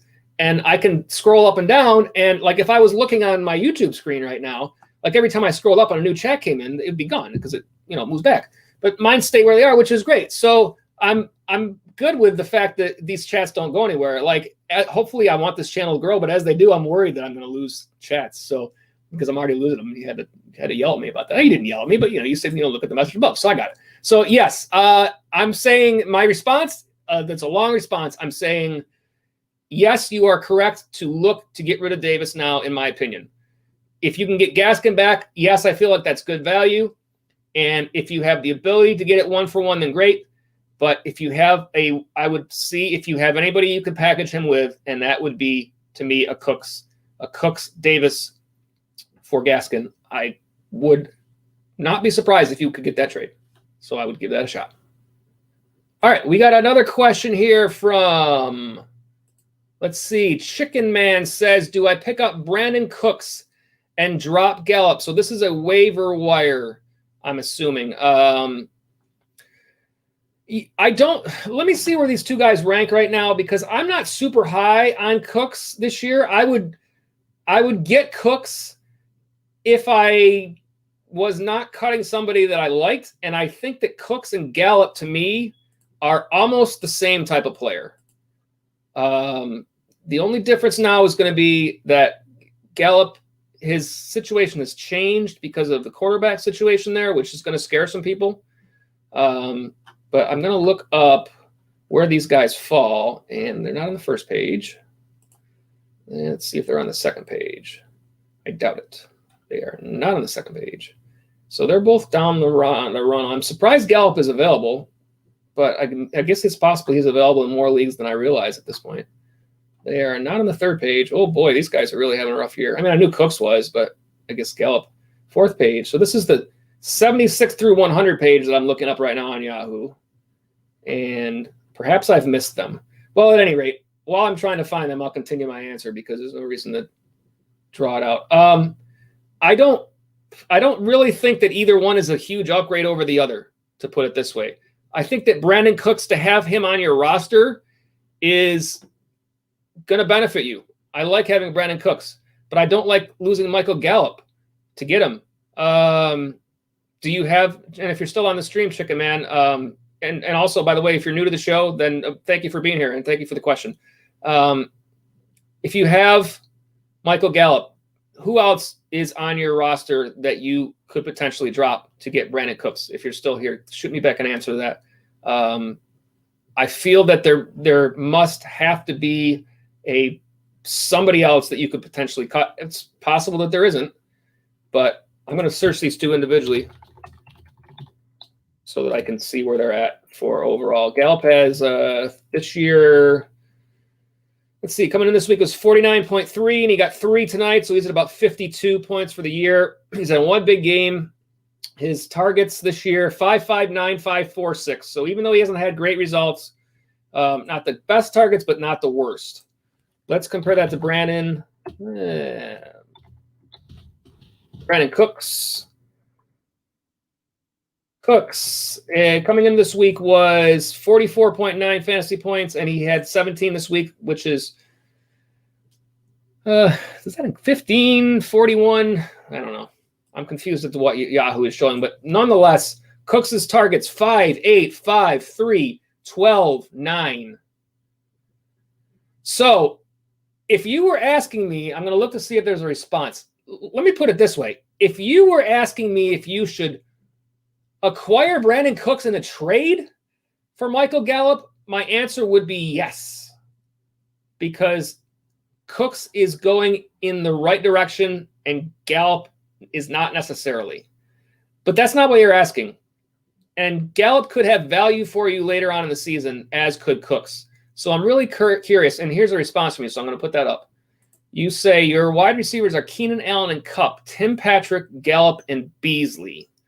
So Cole Beasley is not somebody that I've looked to see what he's done this year. I've played against him in at least one matchup, but I want to see where he's at. And he's at 49, 30, all the exact same amount of fantasy points. So my gut says that Cole Beasley, this is probably a PPR league that you're in, because his value goes up in a PPR league to me. I'm looking him up on which league am I looking him up in? Half PPR, I think.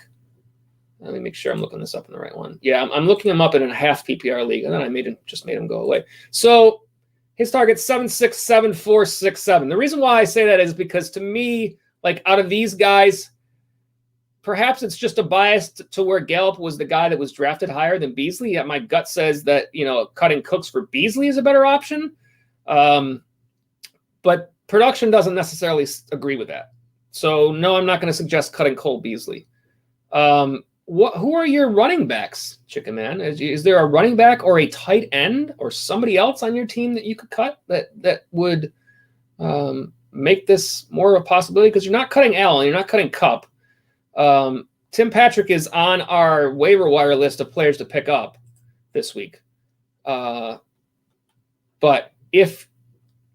let me put it this way. If you don't need, okay, so you're going to pick up one player on the waiver wire, and if it was going to come down to a choice of Brandon Cooks, let's say you didn't have Tim Patrick, and you were deciding between Cooks and Tim Patrick, the better choice would be Cooks, because he has more value throughout the rest of the season. Tim Patrick in upcoming weeks has value because of injuries. But when those players return, like Noah Fant, his value goes down. Cooks' value does not go down. Okay, so here's your response, and I'll put it up here. Running backs are Aaron Jones, Rojo, and Rex Burkhead. So I'm not cutting Jones. I'm not cutting Jones. I'm not cutting either Jones. Rex Burkhead is a player that I don't have on any rosters, so I don't know what he's done this year. So in my gut, that tells me, hey, this is a guy that's possibly expendable. Let me see what he has. Like 46.9, like literally every single one of these players that I've just called up has 46.9 fantasy points. I feel like Yahoo's trolling me and just putting up the same number for everybody. But Burkhead in New England's offense, so you've seen the emergence of Damian Harris at the running back spot, taking away work. Burkhead, and okay, let me see your other response here. And I have Tanyan and Ertz. Yeah, you can't cut either of those guys because Ertz is on. Do you have an IR spot? I'm guessing you wouldn't be asking me this if you had an IR spot. But if you have an IR spot, then you're moving Ertz to IR and freeing up that spot, and then you're not having to cut anybody. But I'm guessing you wouldn't be asking me this if you had that situation. So no, I'm not cutting either Tanyan or Ertz because Ertz is hurt and he's been terrible. You need Tanyan, and I'm not sold on Tanyan right now. We'll see what happens. But anyways, getting back to Burkhead. So Burkhead's production, he has had 5 games, and as far as a half-point PPR, he has only had 1 game over 7 points this year. And that was a 31-point game in Week 3 against the Raiders, who have been bad against the run this year. Is Rex Burkhead going to return you as much value for the rest of this year, potentially, as Michael Gallup? I understand why you don't want to cut him because you've told me 3 running backs on your team. You probably want to protect yourself against injury and also against Leonard Fournette taking Ronald Jones's work. I feel like of all the players you've listed to me, if this were my team, the lowest value on this team is Rex Burkhead. But that doesn't mean it's the lowest value to you because you know what your team needs. And you have more depth at wide receiver. So I don't feel that Cooks is a bad player to have on your roster. Let me go back to your original question just so people see it in case anyone else is curious about what we're talking about. I don't think Brandon Cooks is a bad player to have on your roster. Neither do I think Gallup. Of those two players, if you don't want to cut, if you don't feel comfortable cutting Rex Burkhead, then Gallup is potentially taking a hit because of losing his starting quarterback. He didn't look good tonight. I'm sorry. I shouldn't say he didn't look good tonight because I didn't look to see what he had tonight. Let me look real quick to see what he had tonight. I can find that pretty easily.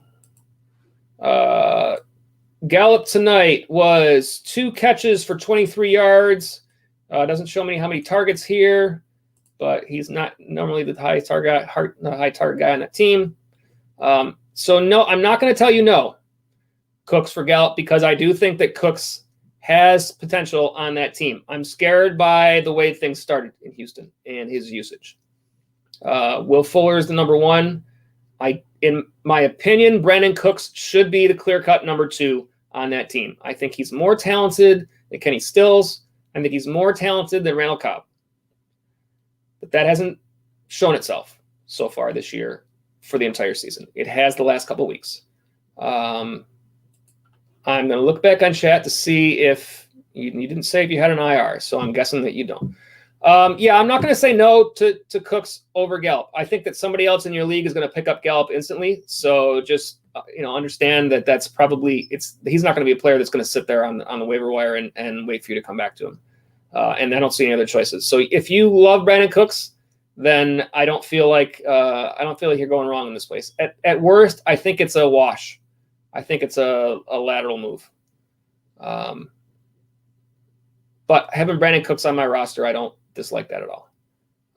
And thank you, Chicken Man, for the question. And again, if you're new to the stream, we are a brand new channel, and I appreciate you all being here. You probably searched a while to find us. I doubt we popped up right away in your search because we're brand new. So thank you for being here. If you like what we're doing, give us a thumbs up. Subscribe to our channel so that you can get notifications whenever we do our live streams. Our main live stream is on Sundays at noon before the games. And check out our other videos. And I appreciate you, Wolito, for saying for our new show, you are doing an amazing job. Love it, and hope you can grow this channel up, man. I appreciate it very much. And if this channel grows, I hope that you stay with us and you are one of our regulars every week. Everybody that's on here, I appreciate you for being here. Let me put up real quick. We do have some more. And again, I don't know what time it is, but we've been here for a while tonight. It's about 1:25 on the East Coast, and we don't need to get out of here anytime soon. So let me get up a promo for all of you so that if you're watching, that you know where you can find us. This is our main show. It's TFF Live Sunday pregame. We're on every Sunday at noon, taking you right up until game time. We are on for that full hour. Tonight's show is more about answering your questions in the waiver wire. On the Sunday show, we do a little bit more production into our show. If you're on our channel, if you want to check back one of the previous shows and take a look, we're continuing to grow that. We take a look back at previous weeks and go a little bit more in depth to some of our information, but still answering your questions. So check us out there. And absolutely, that's our main show. We'll love to have you there. And we'll get back to some more of our. We didn't finish going through the waiver wire yet, but I'll get this back up here from the Walito. That's kind of tough to say when you're saying it fast, and when it's 1:25 in the morning. If any of you guys are on the stream that are not on the East Coast, let me know. Just give me a quick chat and say, hey, I'm from wherever. I'm curious to know who is watching from other parts of the country. And if you're watching on replay, drop us a comment. Tell me where you're watching this show from, because in all honesty, that affects when we do our shows. I'm interested to know what time people are searching for fantasy football talk on their YouTube. I'm on the East Coast. I'm in Buffalo. So, a 12 o'clock noon show on Sunday is not that early. But if you're on the West Coast, that's 9 o'clock. You might like a show at night like this time better.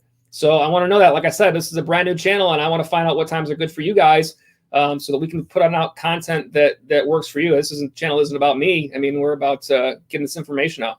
The Wolito says, I am from Canada. Awesome.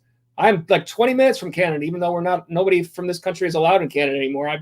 I hope that changes at some point, that we get things squared away. Congratulations on you guys doing better with this whole situation than we had. I'm not going to get into that discussion at all. But yeah, I've spent a good amount of time up there, traveling up to the Toronto area and back, and spent a good amount of time in my younger days, Clifton Hill, if you're nearby that area at all, just to enjoy some nightlife there. That was years back. Haven't been there in a while, but it was fun. But awesome. Thanks for checking in for international viewers. Appreciate that so much. All right, let me try to figure out where I left off with the waiver wires. And for those of you who are watching for that, or potentially are watching on our replay, we'll get back into our waiver wire targets for week 7.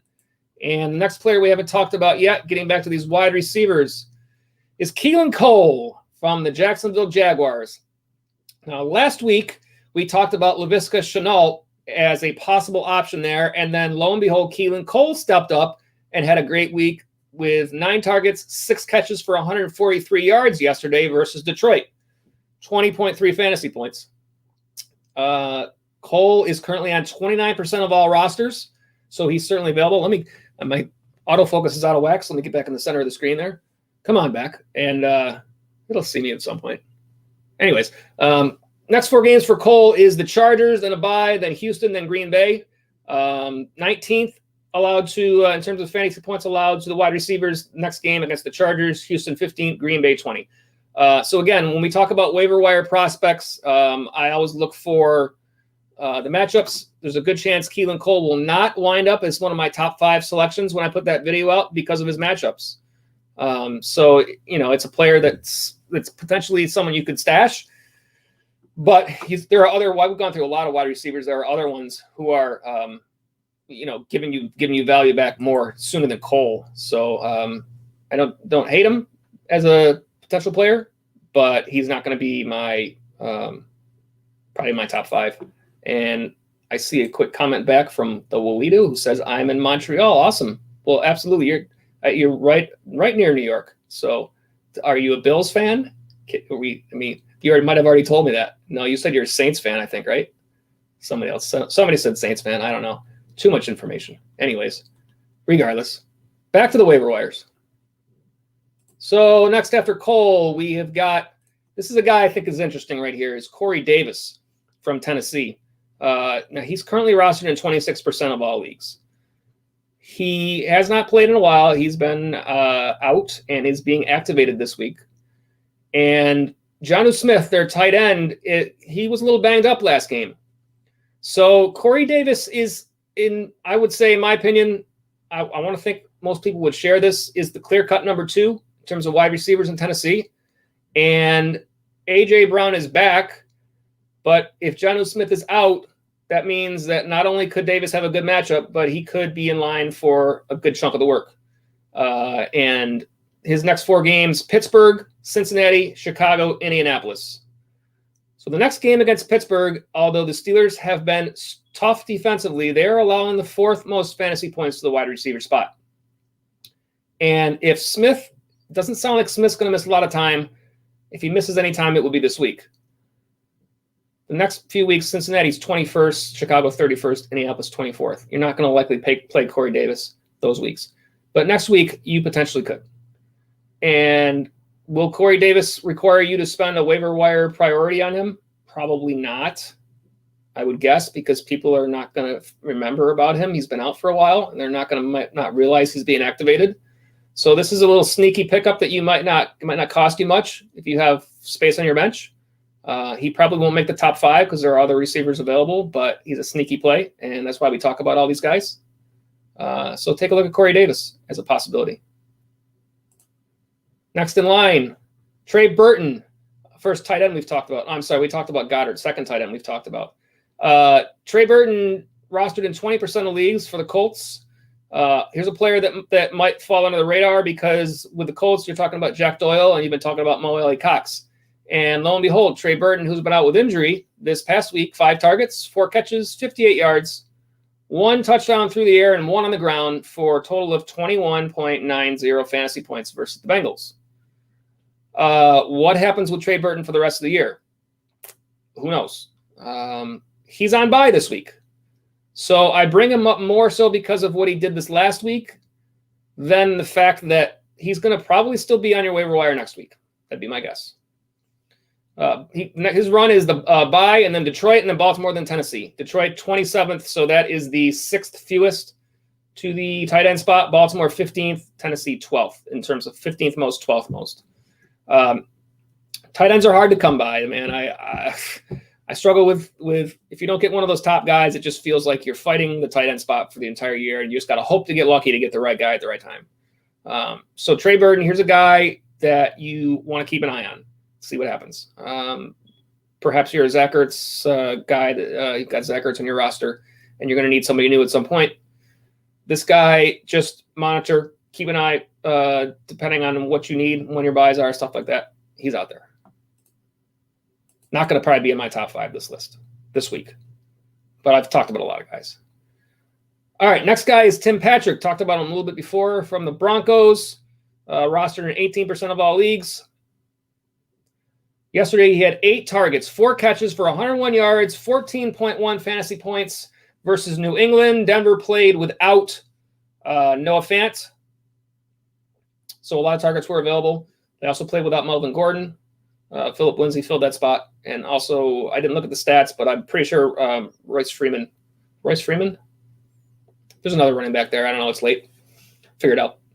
Anyway, Patrick, I've liked all year. He's a guy that with other guys out, that is a possibility. I don't like him as an all-season necessarily starter for your team because I think when other guys come back, I don't know how long Fant is going to be out. I would suspect that Fant could potentially miss this week again. The run for Patrick is Kansas City, Chargers, Atlanta, Las Vegas. Kansas City allowing the 6th fewest fantasy points to the wide receiver spot. Not a good matchup. Chargers are 19th most. Then you got Atlanta at 8 and Vegas at 18. Not a guy you're probably going to need to spend a priority on. So he's probably out there as a sneaky guy. And see who hangs around, but don't sleep on him because most players are sleeping on him at this point. He's had several weeks where he could have been useful on your team, and he's only rostered in 18%. So this is a sleeper guy. And if you're playing in a deeper league, you might need to look to a guy like this. If the injury problem persists until we get to that week 9 where they play Atlanta and they still got guys out in Denver, then he's a no-brainer with that matchup. But for now, he's a guy to monitor. All right, let me see who we got next here. The Wolito says, "Yup, Saints fan." I thought so. Nothing wrong with that. All right, next guy after Patrick. Only a couple more guys to go through. Getting farther, and again, we didn't do these in any order of how I feel they should be picked. I did these in reverse order of how much they're rostered. So we've been getting to the fewer and fewer roster players as we go. So this guy is Boston Scott from the Eagles, and he is rostered in 14% of all leagues. There really wouldn't have been any reason why he was rostered in more. And so now, Miles Sanders, expected to miss 1 to 2 weeks. The run for the Eagles is Giants, Dallas, bye, and then Giants. So New York is allowing the 12th most fantasy points to the running back spot. Dallas is allowing the 16th most. And then obviously they got the Giants again. Boston Scott is the next guy in line with Sanders out. And he's a guy that gets usage in the pass game. So especially if you're playing in a PPR league, you would expect him to return value. Now, this is fantasy football, so you never know what's going to happen. We expected Alexander Madison to have a huge week yesterday. He didn't. It's frustrating. It happens. But you got to kind of play the odds and play the percentages. And do we think Boston Scott is going to have production there? Well, who else on their team do we have for the Eagles? I mean, everybody's getting hurt. I mean, Ertz is out now. Goedert might come back, but, Travis Fulgham has been leading that receiver core, guys that we never expected. So is Boston Scott someone you could play with Sanders out? I would think so. And he's probably going to make my top 5 when I put out the video. So I think you got to take a look at him. If he's available in the wide majority of leagues right now. So if you need help at running back, this is the guy you look for. We've got 2 more guys at running back to look at that are in similar situations. And the next guy is Jeff Wilson from the 49ers. And we saw some value out of Wilson already this year, kind of surprisingly, when Raheem Mostert got hurt. And then he came back, Mostert did. And now he's hurt again and is expected to go on IR. So in week 3, without Mostert, Wilson had 21.9 fantasy points with 2 touchdowns. And everybody expected Jerick McKinnon to be the guy, and it turns out that Wilson had a great game. So McKinnon's still there, but we know San Francisco's backfield, it's not likely ever just one guy there. Wilson's rostered in 7% of all leagues right now. Not a great run. He's got New England, Seattle, Green Bay, and then New Orleans. New England, 5th fewest to the running back spot. Seattle is at 21, so that's the 12th fewest, I think, if I did my math right. Green Bay is giving up the 2nd most, and New Orleans 18. So Mostert's going on IR is what we hear, so that's a minimum of 3 weeks. So that means it's going to get to the Green Bay game where it's the 2nd most points allowed to running backs. Is Wilson somebody that you need to get this week? Potentially not. Is somebody else going to grab him? Potentially. So if you need help at running back, or if you have buys, or if you want to look ahead and see if you have a buy in week 9, when he potentially has the most value, then it's somebody that you might want to consider thinking about. But he's probably not going to be a top 5 play. Not a top 5 waiver wire pickup, simply because of the combination of his run and the fact that he's not the only guy there. He's just one of the 2 guys. But still a guy to think about, especially if you're in a deeper league. And finally, our last guy to talk about here is Gus Edwards from the amazingly frustrating backfield of Baltimore this year. I drafted Mark Ingram and expected him to be great. I did not expect them to make such a drastic change in the way they used their running backs this year as they have with Ingram and and Edwards. But Ingram's hurt. And Coach John Harbaugh has said that he has a chance to play in week 8. So they're on a bye this week in week 7. And if he's only giving him a chance to play in week 8, which is 2 weeks away, then that tells you that this isn't a small injury. Like, this is something he's going to have to recover from. So Gus Edwards is in play there. And J.K. Dobbins is not going to be. I only talk about players that are rostered in less than 50% of all leagues. That's not going to be Dobbins. It's going to be Edwards. If Dobbins is available in your league, take a look. He could be. But yesterday, Edwards outsnapped J.K. Dobbins 32-30. That was a win over Philadelphia. If I recall, they were leading most of the game, so they were going to be leading heavily on the run. What does that mean moving forward? Does Gus Edwards get a considerable enough amount of the work with Ingram out to make him worth playing? Well, if Ingram only misses week 8, they play Pittsburgh that week. They are allowing the 4th fewest fantasy points to the running back spot. After that, they play Indianapolis. They're allowing the 3rd fewest to the running back spot, and then New England allowing the 5th fewest to the running back spot. That's a terrible run. Just awful. In a backfield where all season long it has been next to impossible to figure out if you can start any of these players because you don't know who's going to get the bulk of the work. So Gus Edwards is rostered in 3% of all leagues right now. My guess, to me, he can't possibly fall into my top 5 waiver wire pickups for this week. He has partly because he has a bye, partly because of his run after the bye. Problem is that running backs are hard to come by. And if you need to get somebody in there, he's going to be a guy you're going to have to at least think about. If not this week, then next. Unfortunately, it's a guy that you're going to think about. And then when you get him, you're going to be like, oh, man, like he's playing Pittsburgh. Like, what am I supposed to do? Am I supposed to start him? And then if you do start him, you're hoping that he can return you something that a lot of other players haven't. So it's a little bit of a tough spot for Edwards. He's there. He's on the waiver wire for tonight's show. I wanted to talk about everybody that I felt when I looked through that list are players that are potentially out there that you could look at. It's a tough one for him, but he's there. So keep an eye out. So, all right, that's our entire list. Let's see what time it's about. It's pretty late, almost 2 o'clock in the morning here on the East Coast. Looks like we've covered all the questions in the chat. So I want to thank everybody for being on the stream. If you're still with us, again, we are a brand new channel. We appreciate you being here. I'm going to put up our information about where you can find us. We are called the Fantasy Follow, and this show is TFF Live. If you've been with us all night tonight, we appreciate it. If you like our videos, please feel free to give us a thumbs up and a share. If you want to get our notifications, please subscribe to our videos. I'm not going to ask anybody to just subscribe for no reason, so we hope that you enjoy the videos to do so. And if you do, we want you to know when we're going to have more. So be sure to go ahead and do that. If you're watching on replay, we want your comments. Let us know what you think about these lists. Perhaps you've got names that you like. Share them with us. Let us know. And that's on our YouTube channel. Like I said, we're brand new. You can also check us out on Twitter, and it is at the Fantasy Follow, and that is fantasy spelled FNTSY. And on our Twitter, you can send us your fantasy football questions during the week using the hashtag AskTFFLive. And we will take those questions and answer them live on our Sunday show. And also Facebook / The Fantasy Follow and our website, thefantasyfollow.com. Again, we thank you for being here. We're going to give you promote our main show, which is Sunday. It's called TFF Live Sunday Pregame. We're on at 12 noon, taking you right up until game time.